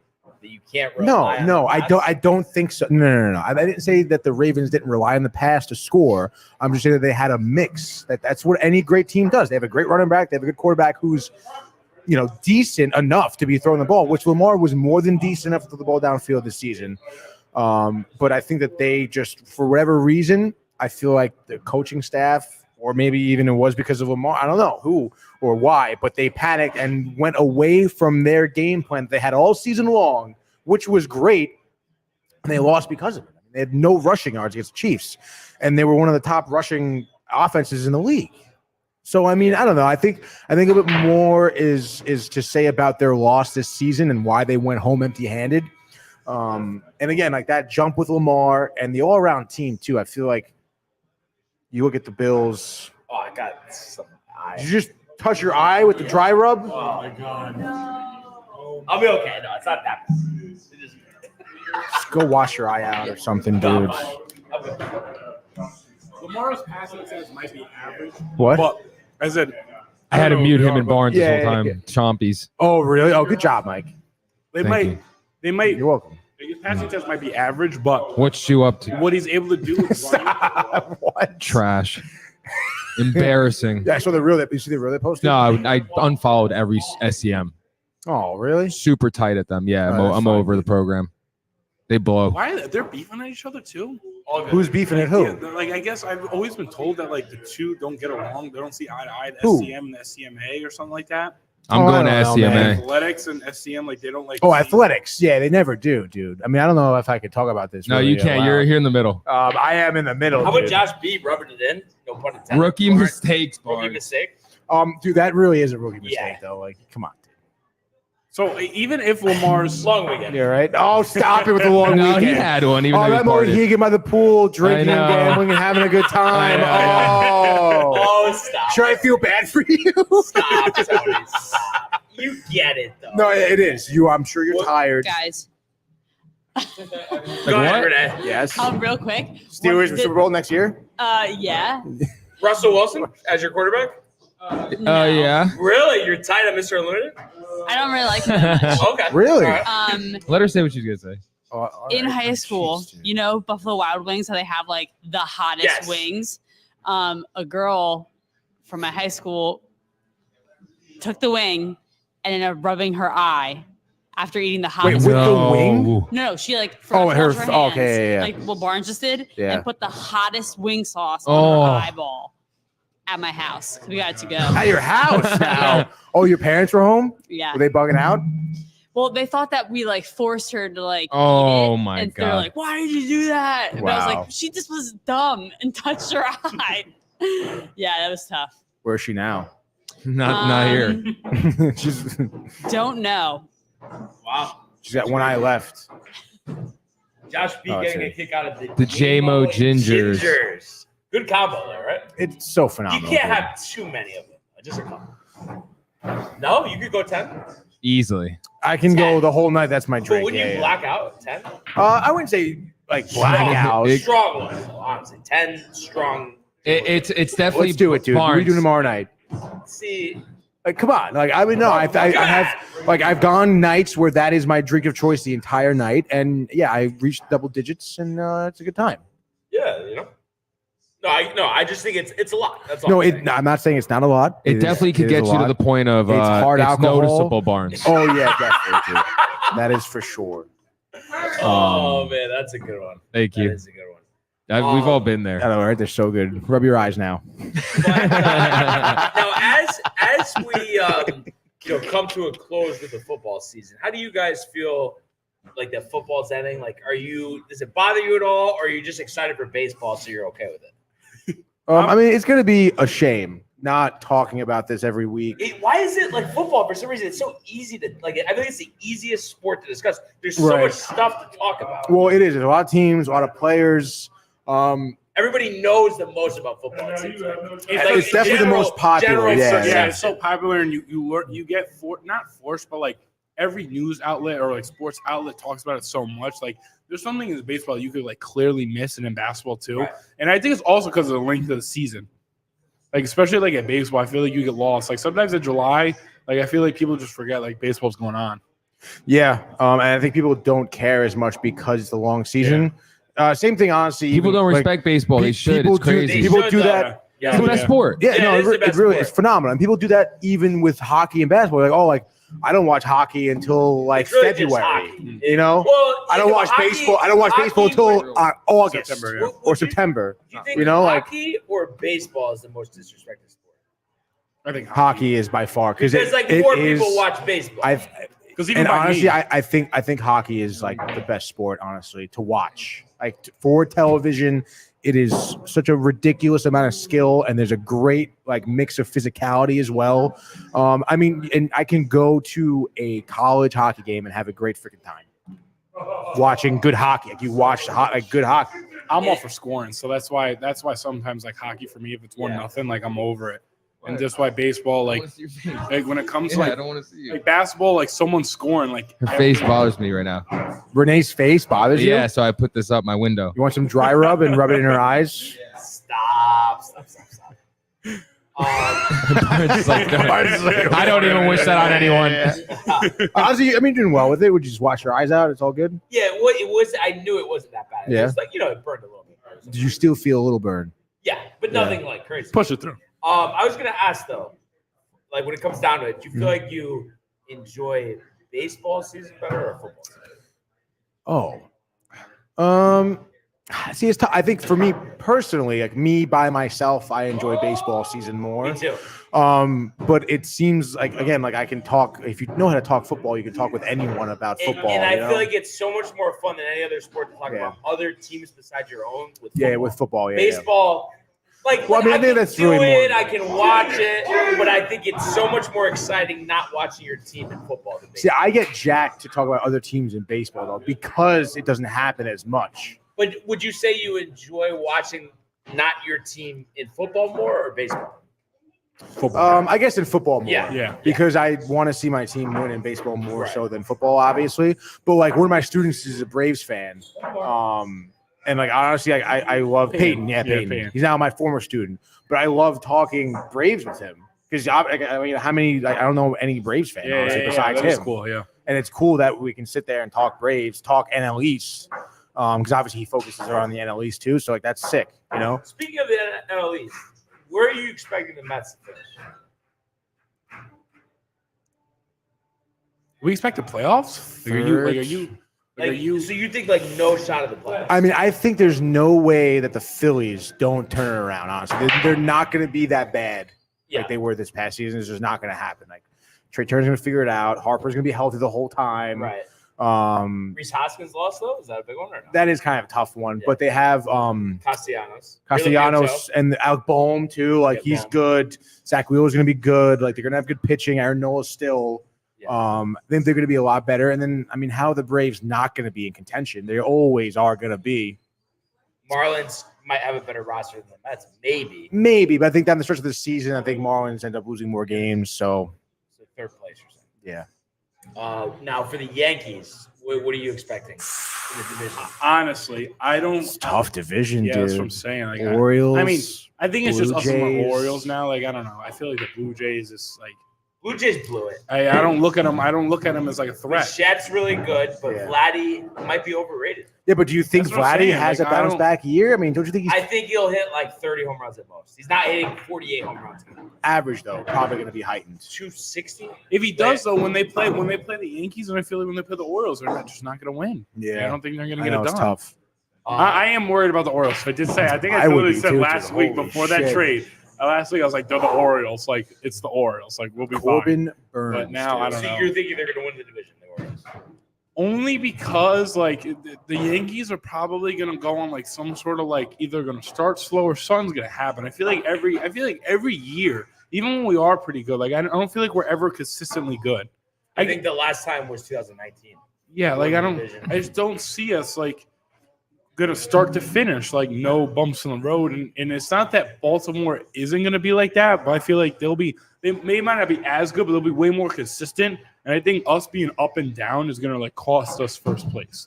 Now we can talk playoffs in long term. I think we have the edge over the Orioles, but when it comes to just strictly first place, I don't know.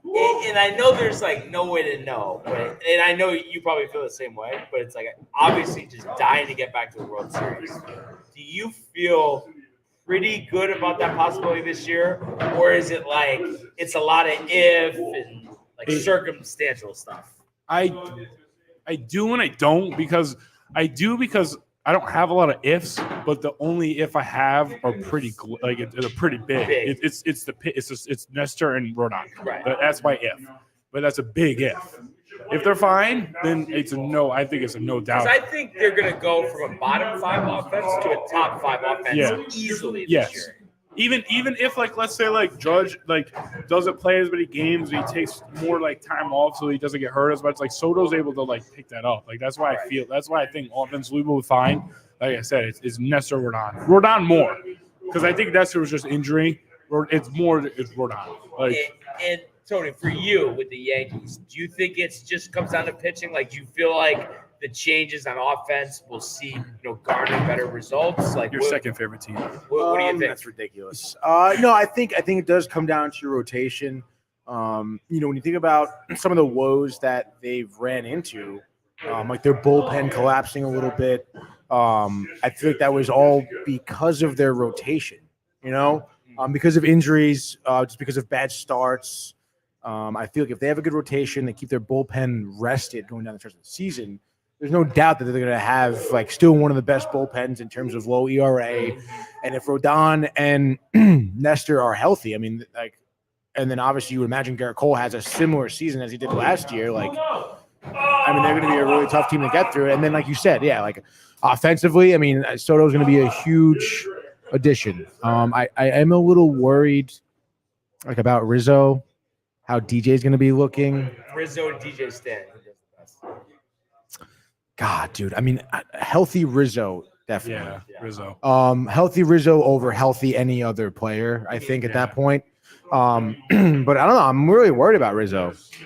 The whole concussion thing is like, I mean, kind of fucked. I'm worried about that, but if he's actually healthy, then like if he's really healthy and like he's totally fine, and I think he'll play just like he did before. What is Josh Beeson? Nestor had one great year, then got hurt. We will see. Yeah, we will see. And Nestor, Nestor worries me too because he was almost like a Mr. Irrelevant, getting cut by the Yankees, trying to find his spot, and eventually did. But I mean, is it a one and done? But the reason I like him bouncing back is because I feel like he doesn't rely on velocity. Yeah, no, he does not. Angles, right. That's why I feel good about it. Yeah, like switching up his, his form, dude, with the little stutter and such. I love it. But I mean, you got to be good though if you do shit like that. The reason also though I feel good about Rizzo, not so much as Stanton and LeMahieu, but I feel like with Rizzo, like if you think about the last couple of years, a lot was expected of Rizzo. He was like almost like your second best hitter. Yeah. And now it's like a bonus if he's like pretty good. It takes the pressure off. I feel like that's going to garner better results. It takes the pressure off. I don't think it's a bonus if he is good. I think it's like if he is good, you're a World Series team. Okay, so it's not like you're not going to go to the World Series with him not doing well. But I think you need him to do well. On the list though, because like obviously it's Judge and Soto, and then I feel like after that, the next guy that you think of like performing really well would be Glaber. I would think Rizzo. But even after, because Glaber, like I feel like that doesn't get talked about enough. He had the best offensive year at second base out of anybody. Home run wise, he had the most home runs in the majors as second baseman. Yeah, but I don't know. I feel like Rizzo's done it before. Well, so is Glaber, 38 home runs. Yeah, but I don't know, man. I mean, I feel like I would rely on Rizzo to be more of an everyday hitter. Also, I think another thing that people don't think about is Volpe. Volpe could be the third best player on this team. Yeah, but again, I mean, that's someone who you haven't seen that from him. He's young. I understand. I mean, I would love to see that. I love his story, and I think that he has the talent to do that. But I mean, what is telling you he would do that? Well, I feel like last year, for instance, because I know batting average, it's a lot lower than it used to be. Obviously, him hitting whatever it was, 207, like that's not like our expectation. We were expecting a lot better. But I just have a feeling like also though, like I feel like it gets understated. He had a 2020 season. So as a rookie that's 22 years old, I mean, that's pretty good at shortstop, is it not? Yeah, no, I think so. Winning a Gold Glove as well. He did get a Gold Glove, yes. But look at his numbers, batting 209, 21 home runs, 60 RBIs, 24 stolen bags. So have to see that. Slugged 383, OPS of 666. I mean, you need just a better year out of him. But I'm expecting more steals, right? More RBIs, more runs scored, and a higher batting average. No, I would think so too. I mean, what do you think he's gonna be in the lineup? Do you think he's gonna be? So I don't think he'll start. I think he's gonna be at the bottom to start the year, but maybe by the end of the year he'll be the leadoff hitter. I think they're gonna go with LeMahieu, and then again, I think LeMahieu is not gonna perform like we think that he should. Yeah. I have more confidence on. It's gonna be such a fun year. Dominguez when really I'm so comes fucking back. jacked up. I feel like the Mets are gonna be better than people think, honestly, because there's no expectations. Yeah. Honestly. Yeah. No. They can't handle. No, that. I did say that to you. I did. Did I not say that? Yeah. The other day? You could totally say that. And dude. Barnes said it when they had too many expectations that they're not going to be able to handle it. Yeah. It's like they play better when like nobody cares about them to prove them wrong. Essentially. A lot of people care about them. The 20 people here last night cared about them. Yo, everyone, dude, you would have been. It would have been fucking hilarious. We were talking about you, Barnes. You would have been tight. Yeah. There's too many Mets fans. Yeah. Oh yeah. No. I gotta get out of here. Dude. No, because I know it sounds like pompous, like that's Tony's favorite term. Yeah, he loves it. But It does. like, I don't know. I just like Tony is obviously my boy, like he's good, but I can't do like the over talkative, nagging Met fan. I think it's so fucking annoying. Mm-hmm. It's like, what are you even saying? What leg do you have to stand on? Please tell me. Pompous. Pompous. That's the definition of pompous. Oh man. I forget what we were talking about. We look at Rizzo. I'm looking at Rizzo stats from about, last year. Still bad at 244, which I feel like for that Yankee lineup wasn't that terrible, honestly. Well, 244 after he hit 344 the first 2 months. Right. But still, you want to look at some splits? Let's look at some splits. There's nothing good to see on the splits. I'll tell you that much. Let's see, month by month, dude. Wow, yeah. So April, March, 282 average. In May, he was batting 327 with 6 home runs, 19 RBIs. Wow, that's crazy. And then even in June, 311. Oh, sorry, no. June was where it went significantly down. Sorry, I was reading on base percentage. 173 in June. That was the concussion, right? I think it would happen end of May. And then June fucked up, 173. July, 167. And then obviously injured August, didn't really play. You know what I was just thinking too in the outfield? Is it going to be judged like that's ridiculous playing center field most of the time with Verdugo and left? Until Dominguez comes back, you have to assume so. Right? I don't think they can start Trent Grisham. I don't think he can hit. Yeah, no, and he comes back July? Probably. Dominguez? I think July is a conservative target for him. So I don't know, dude. I'm more excited for Dominguez, honestly, than Volpe, just because of how he came in and I think how well he played. I think Volpe will steadily get better, but Dominguez came in and I was like, he's ready to go. It's like one of those things like when you see a special talent. So I want to see what he does when he has like time and like he didn't get hurt and he's like, you know what I'm saying? He has like half season, but you still got 80 games instead of however, he had 30 games when he came in. And one thing I'm really excited about is Austin Wells because he's left-handed. Yes. We know offense is at a premium for catchers, and being a lefty and then platooning with Trevino, that's the perfect situation. This year's gonna be a lot of fun. Yeah.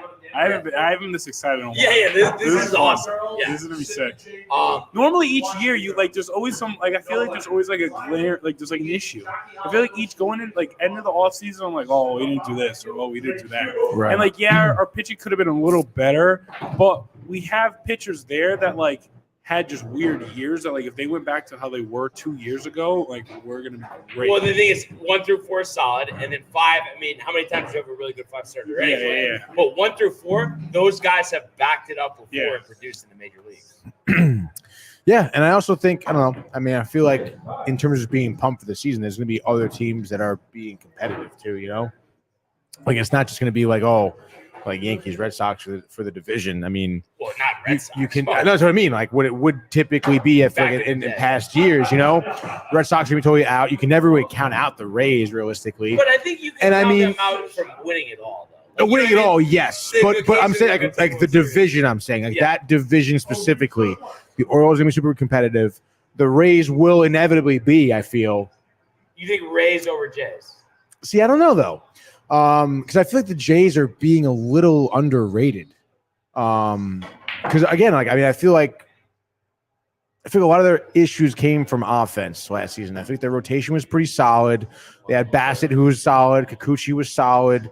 They had that one, which was unexpected for them, Alek Manoah being an absolute total fucking bust, which was ridiculous. And then again, think of them 2 seasons ago. I mean, Alek Manoah making his debut, he was sick. Right. And then now you get to the next season, and Manoah sucks. Vladdy is incredibly underwhelming, and those are going to be your 2 top players you were looking at. Might lose Matt Chapman. Yeah. It was underwhelming to begin with. So I mean, I feel like they made a couple moves that were underwhelming, but again, I would count on Vladdy Jr. to make some type of bounce backs. And who do they acquire that I'm thinking of? Because they acquired a big name, I feel like, in the offseason. I'm not sure. Trying to look here. Kevin Gossman. Chad Green. That's interesting. I think they grabbed someone. I was like, oh, wow, he went to the Blue Jays. It's kind of sick. Dalton Varsho last year? No. Dalton Varsho. I thought they lost someone. I thought the Blue Jays lost someone. Did you go Blue Jays free agent acquisitions? Yeah, I'm looking at it. I'm not trying to find a name. I don't think they have IKF, right? Blue Jays. transactions, dude. Justin Turner. I guess Justin Turner was kind of solid. Maybe that's what I was thinking of. Yeah, There's no, no it's way, Justin Turner. dude. You were thinking. He had a really Really? good year last year. Yeah, I guess so. Yeah. So I guess honestly, their offseason, I guess, has been a little quiet. They were rumored on Bellinger, but now it kind of seems like he's going to go back to the Cubs. I guess. Who the hell knows? It's just crazy that these He pisses me top off a little end bit, dude. guys, Yeah. are still available this late. It's weird. It's I really would. weird. I know. I think the Mets should get Bellinger.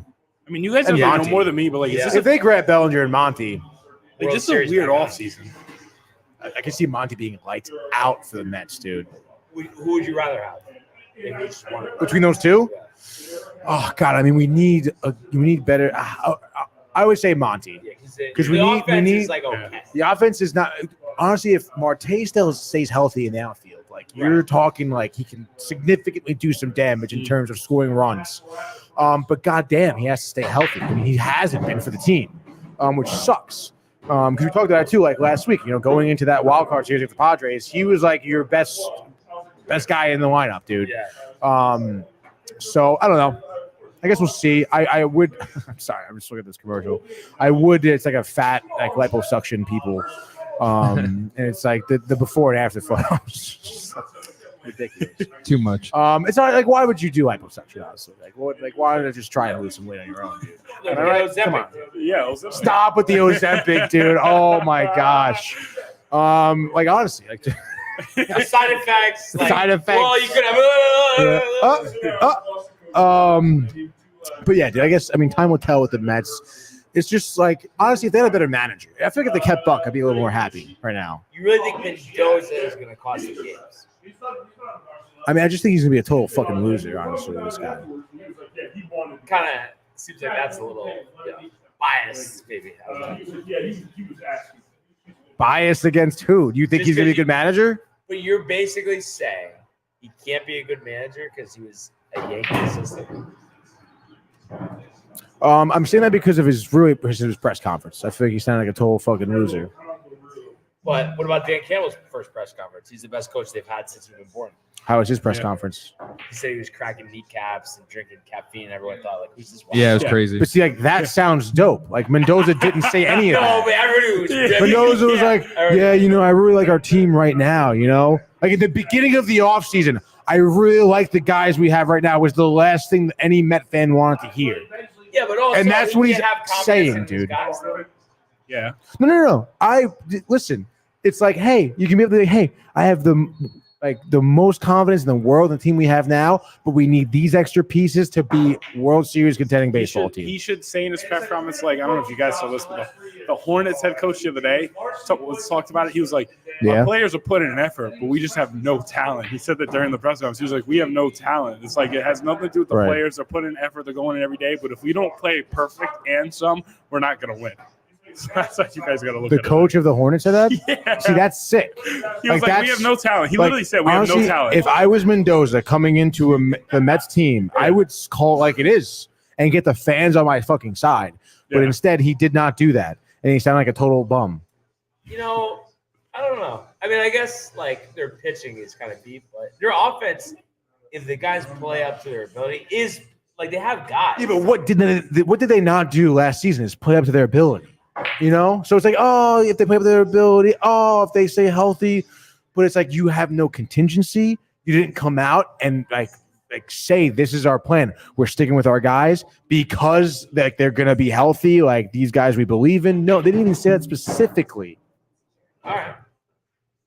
Yeah. That's what pisses me off, though. It's just like, come on, dude. I like your mindset. I think best case scenario, you guys like play better than what you guys think, and then like it ends up crumbling towards the end again, and then it's like you're gonna get your hopes up for nothing. I think there will be a point in the season where there's a lot of hope. I think there will be. I'm sure they will, but like if they play in April, like playing better than what I think, like what does that mean? They're not gonna win the division. But what if in April they go 14-7? Or I guess it would more be like 18 and 8. That'd be great. I would be pumped, and I would definitely look at this team and be like, I'd probably say, hey, like this is the type of team who like their players did not kind of perform. I mean, we talked about it in this offseason. I mean, I really don't think Buck should have been fired. Yeah. You know, I mean, I understand his narrative. Carroll-ish. It really is, dude. I mean, Yeah. I don't know, man. And especially since like all the players were talking about how great they feel about Buck. Like, it was just so odd. It seemed Stearns like could be the devil. I'm Stearns just saying. comes in and just needs to put in whoever, like needs to fire the manager, start new. It's me. I'm Stearns. Wait, Michael, my you era. saw the video of him, right? No. Like, just search David Stearns, Mets general manager. Just look at the video. I swear to God, the biggest chief like you could imagine. Like, I told Tony the first thing I said was Brian Cashman Oh, Jr. man. Like, he goes eye flutter. Like, I mean, it's just ridiculous. That's him, dude. I know. I just saw your text. That's funny. Yeah, it's embarrassing. I'll talk to you later. Yeah. But yeah, no, he's doing a lot of blinking right now, Brian. Doesn't it remind you of a young Cashman? He though? looks just like him. Yeah. It's almost over for the Mets, dude. And dude, Honestly, is that though, dude, it's Steve Cohen next to him? Steve Cohen's a weird. Is that what he looks like with the glasses? Yeah.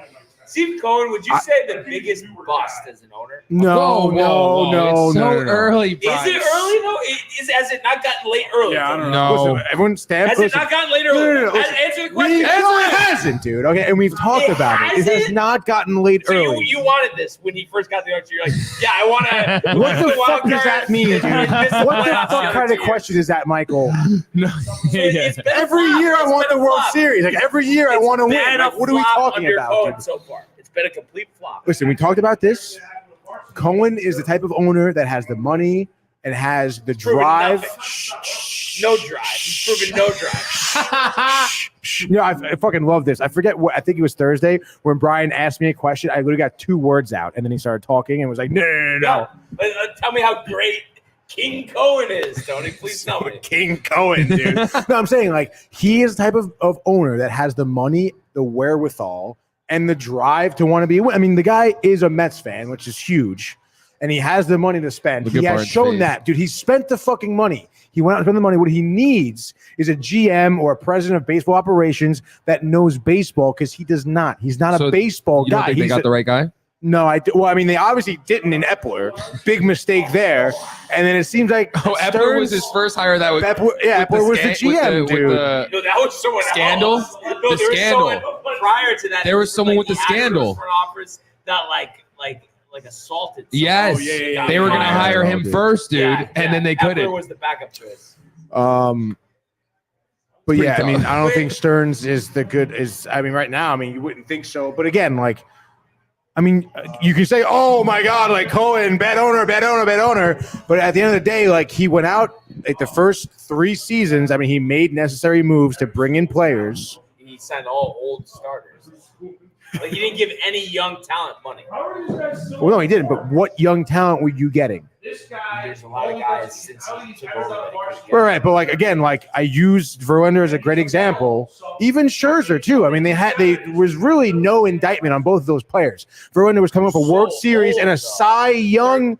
Doesn't matter. He won the fucking Cy Young, Brian. That's going to be your marquee signing. Is it a questionable? Like What is it age-wise? questionable? It's not questionable. Anytime you're in any It's not professional questionable sport, you're when he just 37, won the you're World 39. Series and the Cy Young. There's no question there. But it's like that's What like, question? But that's like saying, oh yeah, if Tom Brady played another 5 years, he would have won another couple more Super Bowls. Like you can't say that. Eventually, you can't perform it. No. I think you could have, honestly. I think Tom Brady could have won in the next. If he played 5 more years, he wasn't going to win 1 more. That's ridiculous. That's a ridiculous statement. You can't say that. Just like how Cohen would be like, hey, this guy just won the World Series and the Cy Young. Let's go get him.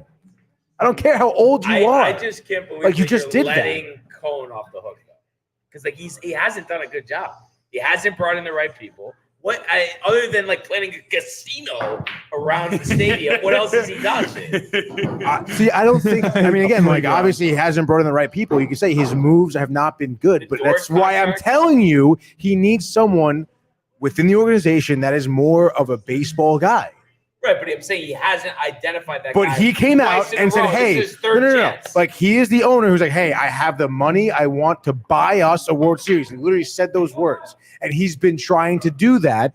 But you can't tell me even last season. I mean, the players he brought in wasn't terrible. But it wasn't like what comes with the hype. You would have thought they would have signed Machado, like, you know what I mean? They would have like all these stars all over the place. Yeah, but see, it's not like but like that's unrealistic for anyone Everybody to think thought that, about. though. No, who the fuck thought that? Everybody thought, I didn't think that. Maybe you thought that.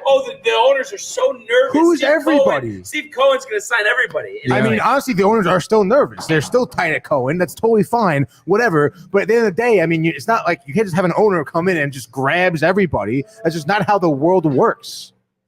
He could if he could, he probably would have. And he did.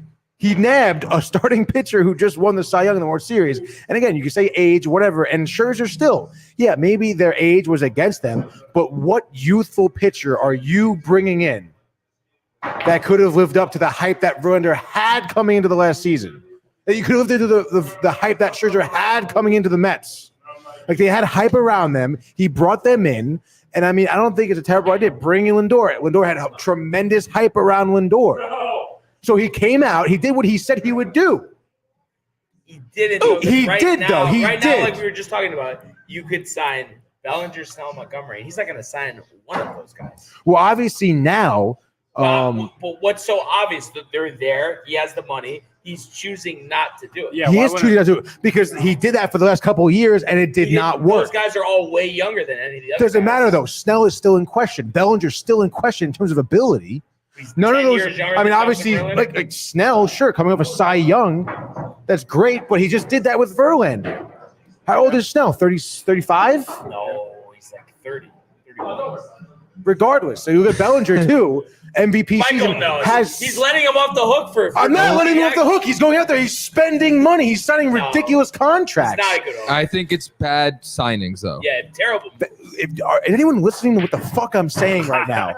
I'm saying Cohen is the type of owner who has the money to spend but needs a good GM. What does he not have? Why did he hire this guy, though? Who else are you hiring? No, the GM. I'm saying David Stearns. Why did he hire the new GM? I'm sorry. Stearns is highly touted. Is he? Yes, he is, and you cannot doubt that he wasn't. He did good work with. I'm sorry. Where was he before? Again, that would be the name that you sign. Who's the big GM name you need to sign? David Stearns would be the sign. If David Stearns sucks, whose fault is that? David Stearns' fucking fault. But it seems like. But at the end of the day, Cohen is going out there and signing these people. He's bringing people in. But you He's don't making moves. So I don't know why you're defending him. Because right now he hasn't made any good moves. That's why I don't like him right now. If they sign Snell, if they bring in Bellinger, if they bring in Monty and show something, like they haven't done that. I heard the good thing that he did. Stearns? No. Or Cohen? Yeah. Like what was so great? Like what was such a good move? Like since he took over the team. Are you listening to what I'm saying? But like honestly, signing a 37-year-old pitcher is not a good move, and then paying half the salary next year to pitch for a different team. That's not a good move. Getting rid of him was a good move. Was it not? But getting rid of him, getting great prospects was a great move. A mistake though. You're paying half of his contract to pitch for somebody else. Yeah, because he sucked. Because he sucked, dude.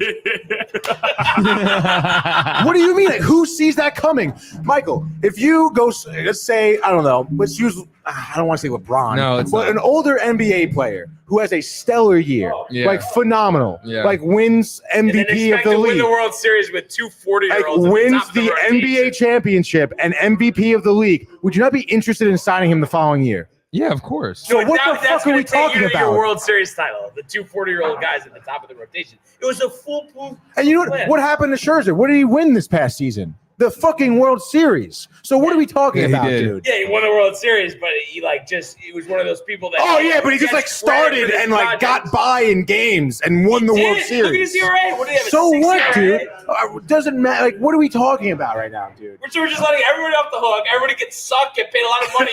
But it's good moves. It's good moves. No. I'm not saying that. I'm saying that Cohen get off the hook because he's making those moves, and the players end up sucking, dude. But you gotta how could you say Justin Verlander is not good? Maybe like, before, how could you say? But now, looking at it, maybe not. But before, I guess you could say that. But yeah, now, of course, dude. But like Tony's saying, like I'm saying, like Cohen is making moves. He's not building. He's spending a lot of money, dude. So, No. He's not making a foundation. What he's trying to do is win a World Series. He's saying, "Fuck foundation. I want a World Series right now." And who could give that to you? A pitcher who just started. Pitched almost 200 innings in a year at that age, won the Cy Young and the World Series. How do you overlook him?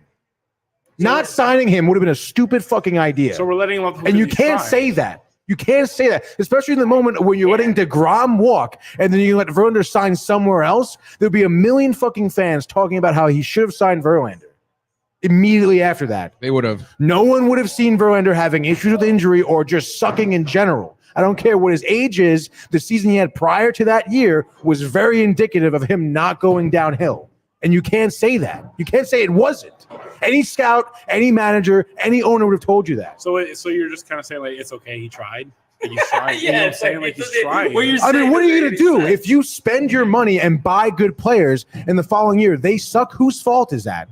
Whose fault is that? I mean, he tried, but at some point, like trying, you don't want Right, and it's like, and it can't always be, oh, you tried, but Maybe they not didn't yet. perform. You're the guy that chose to sign them. It's on you. Maybe not yet, but like in a couple years, still, this is the same thing. Yeah, of Like, course, he's but trying. definitely not Yeah, yet. obviously. But again, look at his plan. I'm not telling you he didn't want to go out and get young players and be competitive in 3 years. He wanted to be competitive right now. And who is the best pitcher in the fucking league? Justin Verlander.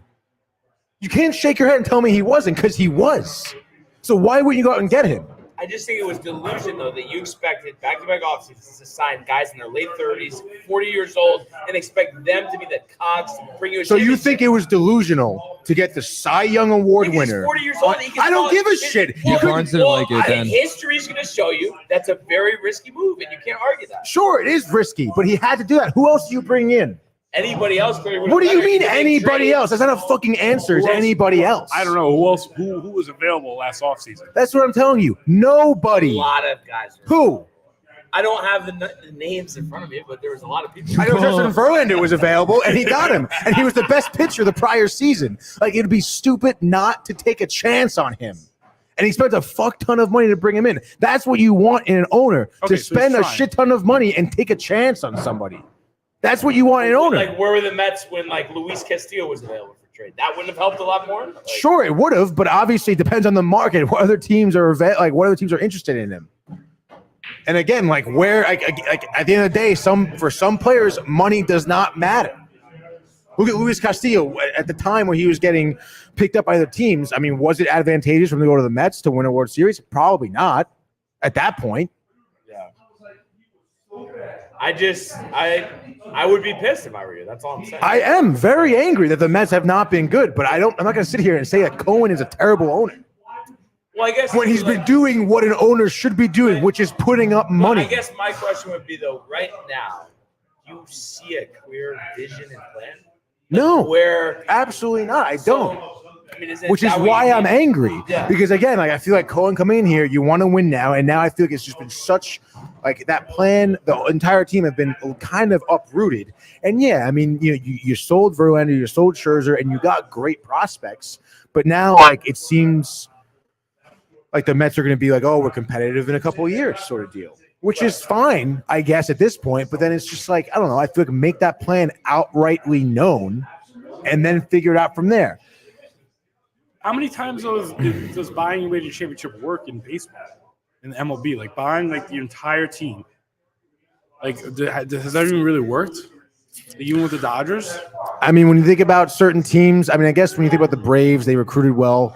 The Dodgers, when they did win, they always buy their players. They won in the past few years. But the Braves' success is all from development. It's all farm system, which is fine. But I mean, that's them. I mean, it works for them. The Braves, whatever their system is, works for them. Just like Tampa Bay being competitive, their system. I mean, it works for them. That's fine. Other teams have tried the Tampa Bay I system. just don't think Texas, I guess, did buy a lot of the guys. Texas definitely did. Yeah. I feel like it's a lot. It's definitely not like the best way to go about it. I feel like. Again, it's very circumstantial with like who's available at what time. You know. I guess, but if you look like, yeah, the Dodgers won once. Rangers won once. Do I think Rangers are going to win again? Yeah, but see, like that's what the Mets wanted to, that's what Cohen wanted to He's do. supposed to win one time. He and wanted that's it. to win, no, not one time, but he wanted to win right now, one time. Right now, one time. But then, like at that point, you win once, and then you're terrible forever. Like, you're Does not matter. You brought a championship to New York. Doesn't matter. Okay. You did what you said you wanted to do. You came in as ownership. You bought one, and then you can be like, all right, I want to break it down and develop a young team and be a dynasty, whatever, okay. dude. Okay. You know? But you really, though, at the end of the day, need a good farm system. And you really only part with guys if it's surefire, like a Juan Soto, for instance. Like, right. That's when you put all the chips on the table. Other than that, you really got to be careful with trading guys away. You want to keep guys in your system, identify the right guys, and that's how teams like the Braves, that's why they're so dynamic. They've hit on so many different guys coming up through their system. Yeah, I mean, they're almost like an anomaly because they've had so many guys. I feel like where one guy even gets traded or injured, two more spread up in that position for them, I mean, look at Sean Murphy. Look at when they lost Soroka, too. I mean, he was supposed to be their ace. Down, injury, like Achilles endings, like he's never going to pitch again probably. And then they have a bunch of like Charlie Morton. He's 37, still pitching well. Yeah, it's ridiculous.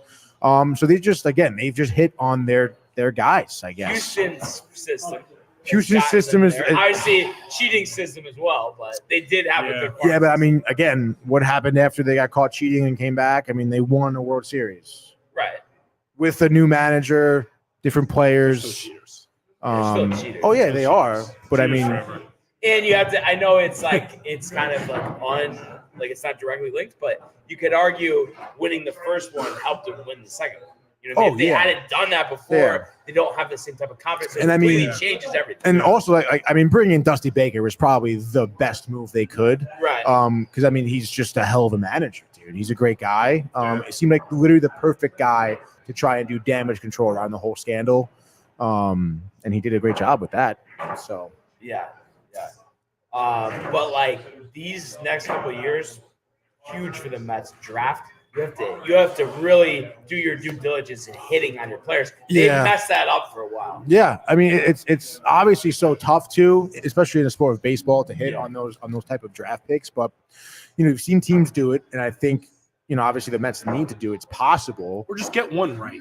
I'm not saying Yeah, but I mean, 2 years we need a World Series contending team. Just get maybe just one piece right. Yeah, but I mean, again, think of Alvarez. I mean, that's a piece that you would expect to have a big impact this season. That's gonna be a great look for the Mets. Brett Beatty, again, he's the almost. Other guys all seem kind of like Mauricio. Now he has the injury concern. Yeah, and then Vientos has been kind of So but Beatty and Vientos, but I feel like Vientos is kind of been getting shoved out by Beatty. We saw it last season. Vientos had inconsistent starts at DH. He barely even played the field. A few games at first base. Which he was all right at.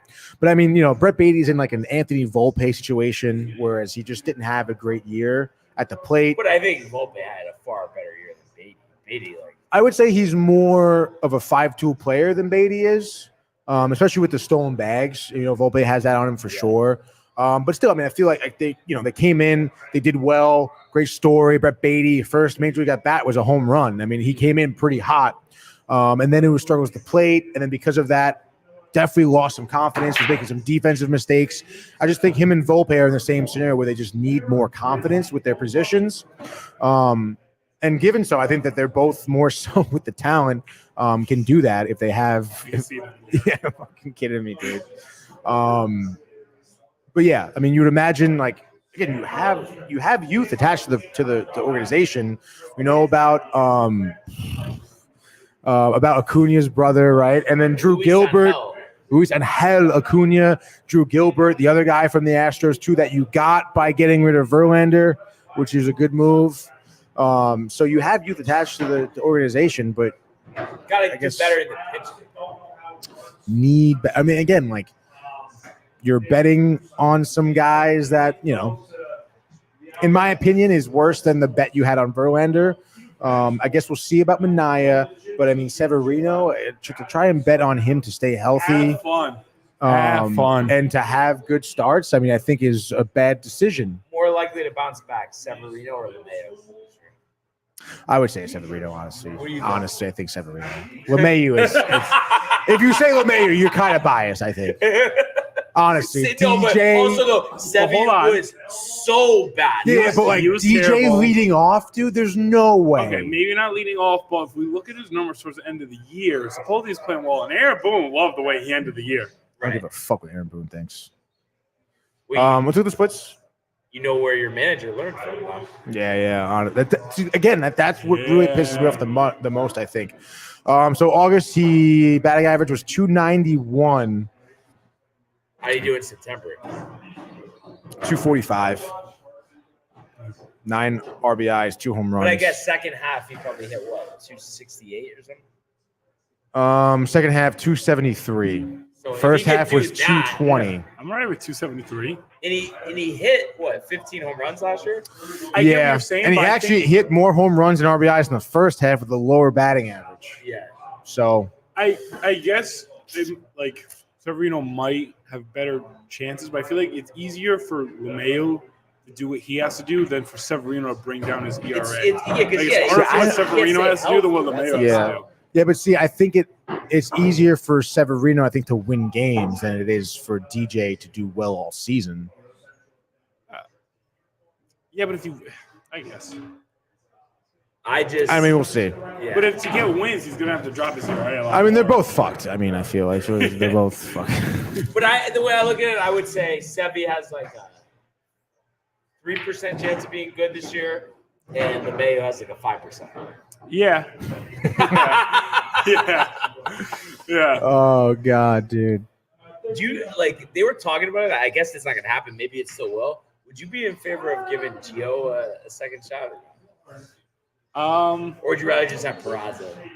Just give me Peraza. Stop with this Gio nonsense. I don't know. He was here once. It didn't work. Like, you're telling me because he was to Anaheim and now you're going to come back and all of a sudden things are going to be fixed? Like, I don't know. Yeah, I do want it. I would want Peraza to get a full shot. I hope they don't just trade him. That's what I'm saying.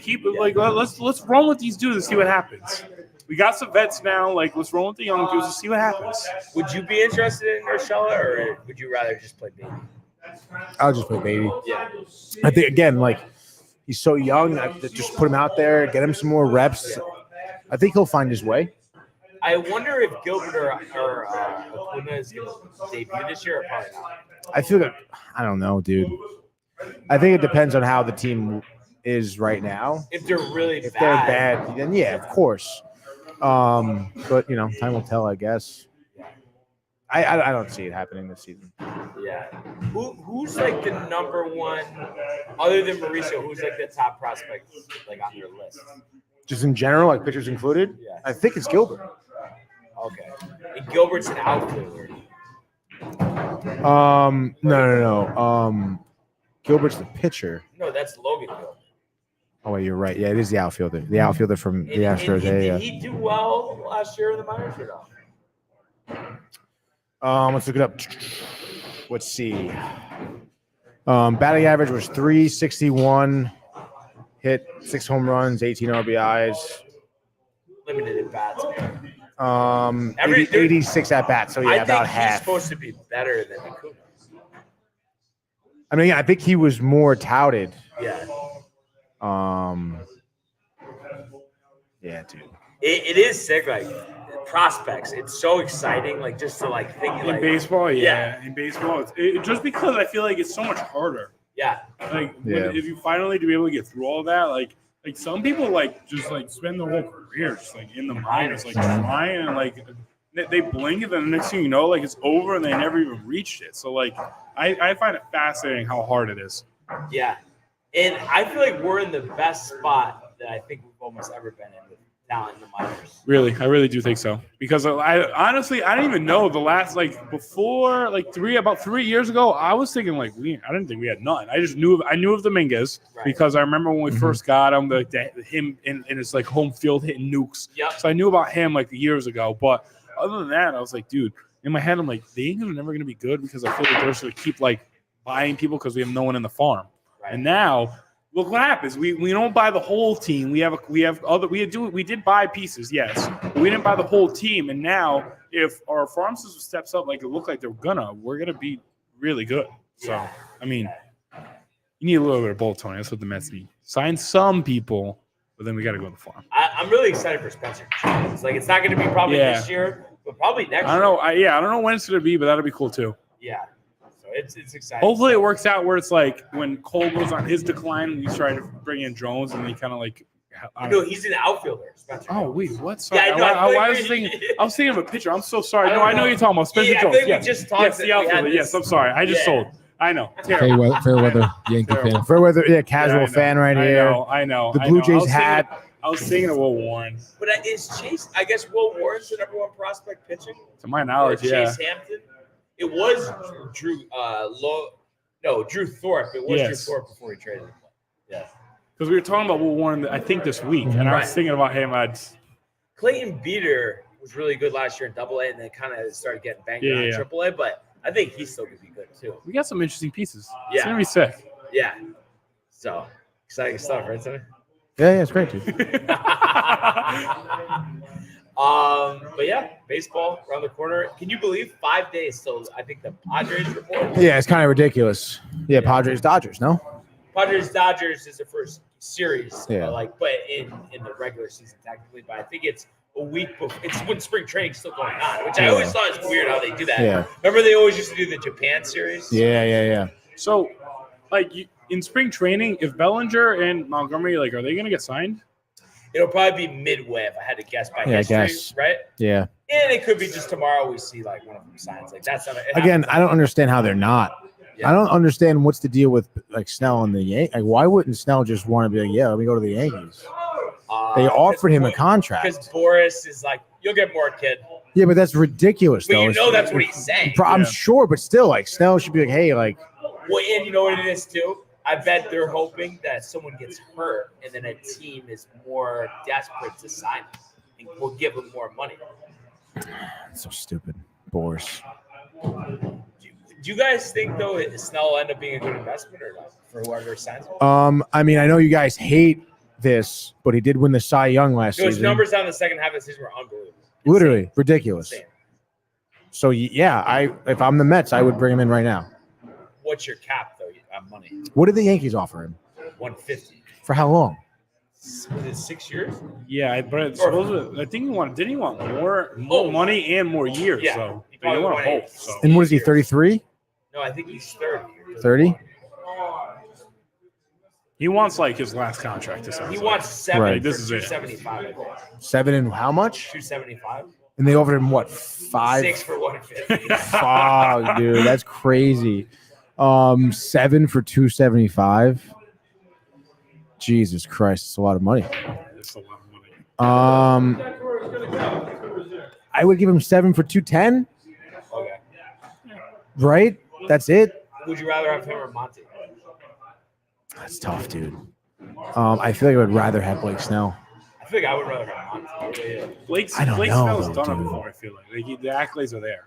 The accolades are there. I feel like Monty I don't know. I feel like for the Yankees sometimes he crumbled a little bit in that because of the fan base, because of the market. But he's been consistent ever since he's been in the majors. He's always has That a too. major. Yeah, he's- Montgomery, I feel like, is more consistent. Yeah. But when Snell's on it, it's I mean, Why I don't does he know. have those seasons where he was 4.5, 5 ERA? I don't know. Why does that happen? I don't That know. doesn't happen to Montgomery. you know? Yeah, true. I don't know. I mean, again, I always look back at that series with Tampa Bay where he was pulled in the 5th inning and then Tampa Bay just collapsed and he was so tight. I mean, if we're going with the Cohen mindset, then that means you guys want Snell. You guys don't want consistently over time build up. You want to win this year. So Right. Well, I feel like Monty or Snell would both give you that opportunity, yeah, though. Yeah, and But- Monty just won last well, year yeah, Yeah. and pitched well in the postseason He did. while he was at it. Rangers. Yes, all right. I'm surprised the Rangers don't want him back, to be honest. I think they just have so many big contracts. Yeah, true. I mean, they were the team that did the we're going all in this year and then we'll figure it out afterwards, and they did, and they won. So DeGrom was- gets the ring finally. Bruce Bochy. It's another DeGrom and Scherzer ridiculous. and That's Verlander. crazy. Yeah. That's actually nuts. Oh, but Well, what? what do you mean, like Ed Verlander? Oh, not Verlander. I don't know why I No. said Verlander, but I meant Yeah, just Scherzer, DeGrom Scherzer and DeGrom. got their rings. Yeah. DeGrom didn't even come on. DeGrom didn't even fucking play, dude. You think he's a mental case? A mental case? I don't know. I just feel he's a DeGrom? Yeah. I don't think so, dude. If I I mean, was the ground, I'd be mentally. But with all just constantly thinking he's hurt and just Yeah. I don't know. I don't think he's not hurt. I think there has to be something wrong with him, dude. But I think he's not confident with his health, and I think that makes it worse. I think it does. Yeah, no, I agree with that. I think he is not confident with his health. But I mean, I can see why. Yeah. And then on top of it, I don't know. I mean, like, I don't know, dude. He's just so fucking good when he is healthy. It's like kind of ridiculous. Yeah. I mean, throwing 97 mile I don't think sliders. he's going to be healthy again. He's never going to be healthy. There's no way. Yeah. He's done. 2 Tommy Johns. Yeah. It's tough. And he's already like 35, isn't he? Yeah, I think he's 36. That's insane. That is crazy. I remember when he made his debut. Yeah, me too, dude. Was it against the Yankees? I don't think so. One of their – no, I think it was. It could have been. Yeah. I just remember going to a Subway Series game and seeing the pitch. Let's see. Jacob DeGrom. Net debut. Playing shortstop. Blah, blah, blah, blah.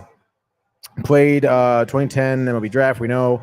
Made his major league debut with the Mets on May 15th, 2014. Looks like Jesus. I have to look up that. On this day, 2014, major league debut. Jacob DeGrom against the Yankees held them to 1 run. Oh, would you look at that? Look at that, dude. He ended the first inning with his first strikeout, getting Mark Teixeira to swing on a lone away slider. There we go. Maintained scoreless into the 7th inning. 10 years later, he gets a ring. Yeah. Yeah. Alfonso Soriano made it costly with a double that brought home catcher Brian McCann all the way home from first.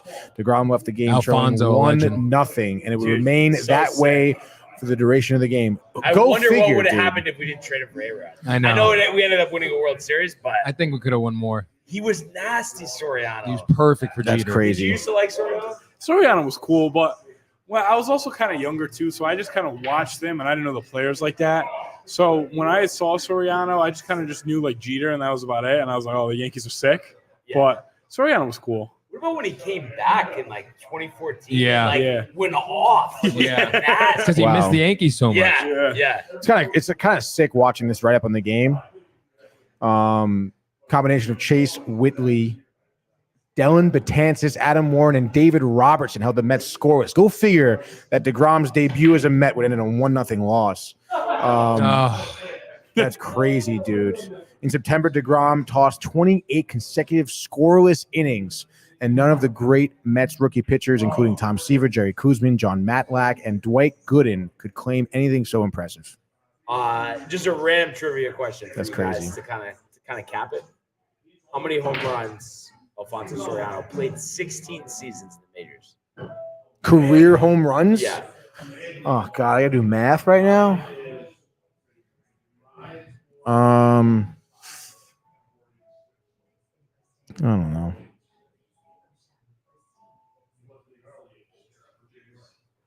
$16. I mean, on average, let's say, jeez. I mean, I don't even know. That's a lot of seasons, dude. You could have had like 18 home runs in one and then like have a crazy good year. Then I don't even know, dude. I couldn't even guess. Let's say maybe on average, 25.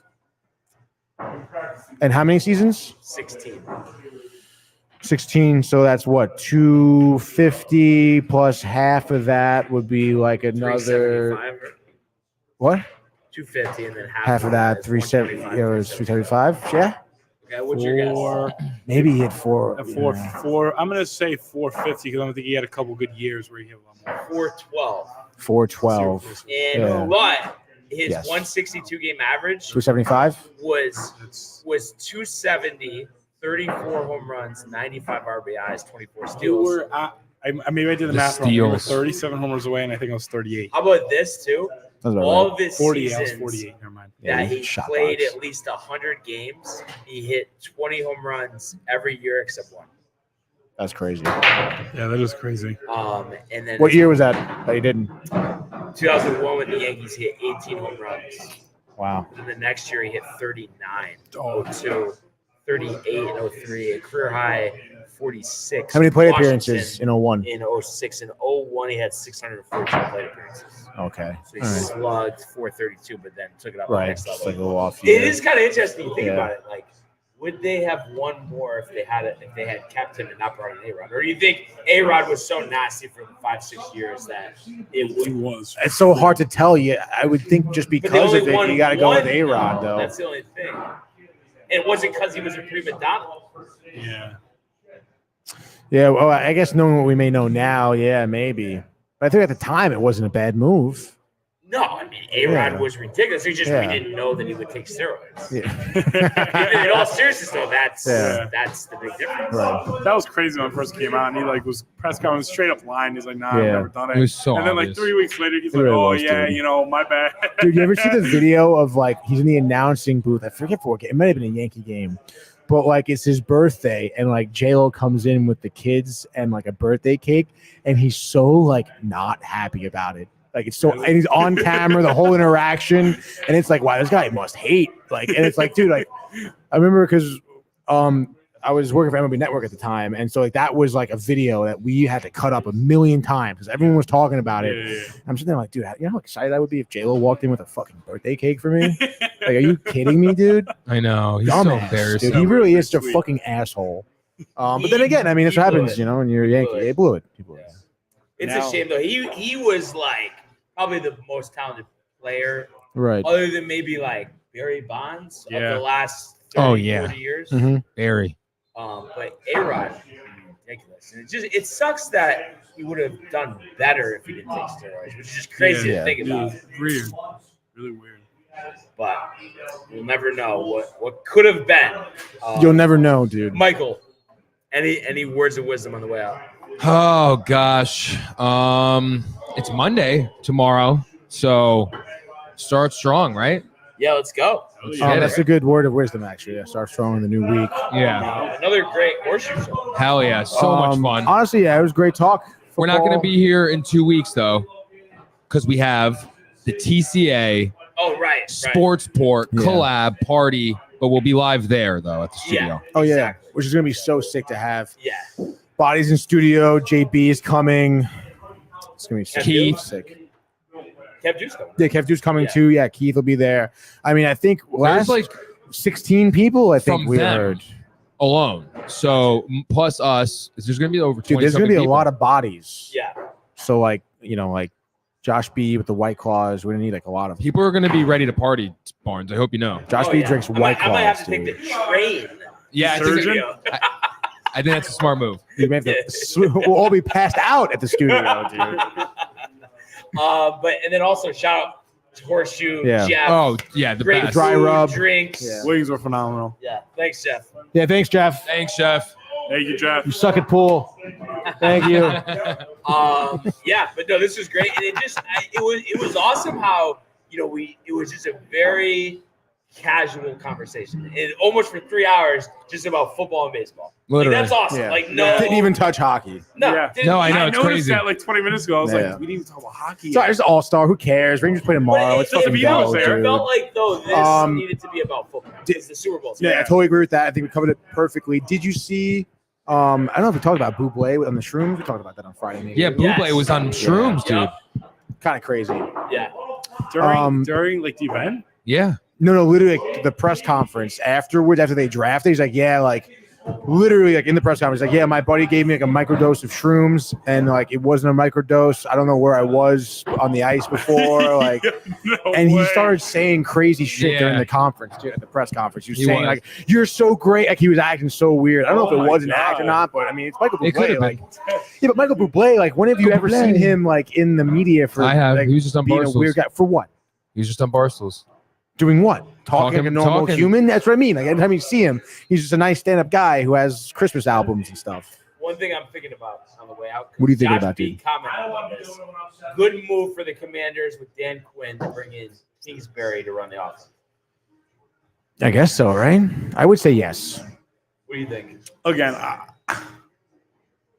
don't know, because they're gonna bring him in, and then what are they gonna with that office? What are they gonna do? Well, they got to bring in other pieces, They're obviously. probably going to get Drake. I guess, yeah. They're gonna have to. Yeah, they are gonna. So I think it good makes job. sense because I think he's not a good coach, head coach, but I think he is a good. I was saying you like coach. you like Kingsbury, right? Yeah. Yeah. Yeah. We talked about it before in a good manner. Yeah, so I think that makes sense because Quinn, can take care of the defense. He can take care of the offense. So kind of interesting. Josh B had just mentioned that. But yeah, tomorrow we'll talk hockey. Obviously, Rangers back in action. Pumped for that game against Colorado. Let's go, dude. Is there enough games for a frenzy tomorrow? There's 2 games. But And Islanders Toronto, I qualifies. think, is the other game. So I don't see why not, dude. Yeah. But you're not going to be here tomorrow anyway. So I know. Yeah, so we will be back same time tomorrow as usual, 10 a.m. Yes. At the DTV studios. But once again, we'd like to thank everybody for tuning in, continuing to comment, like, Long and weekend. subscribe.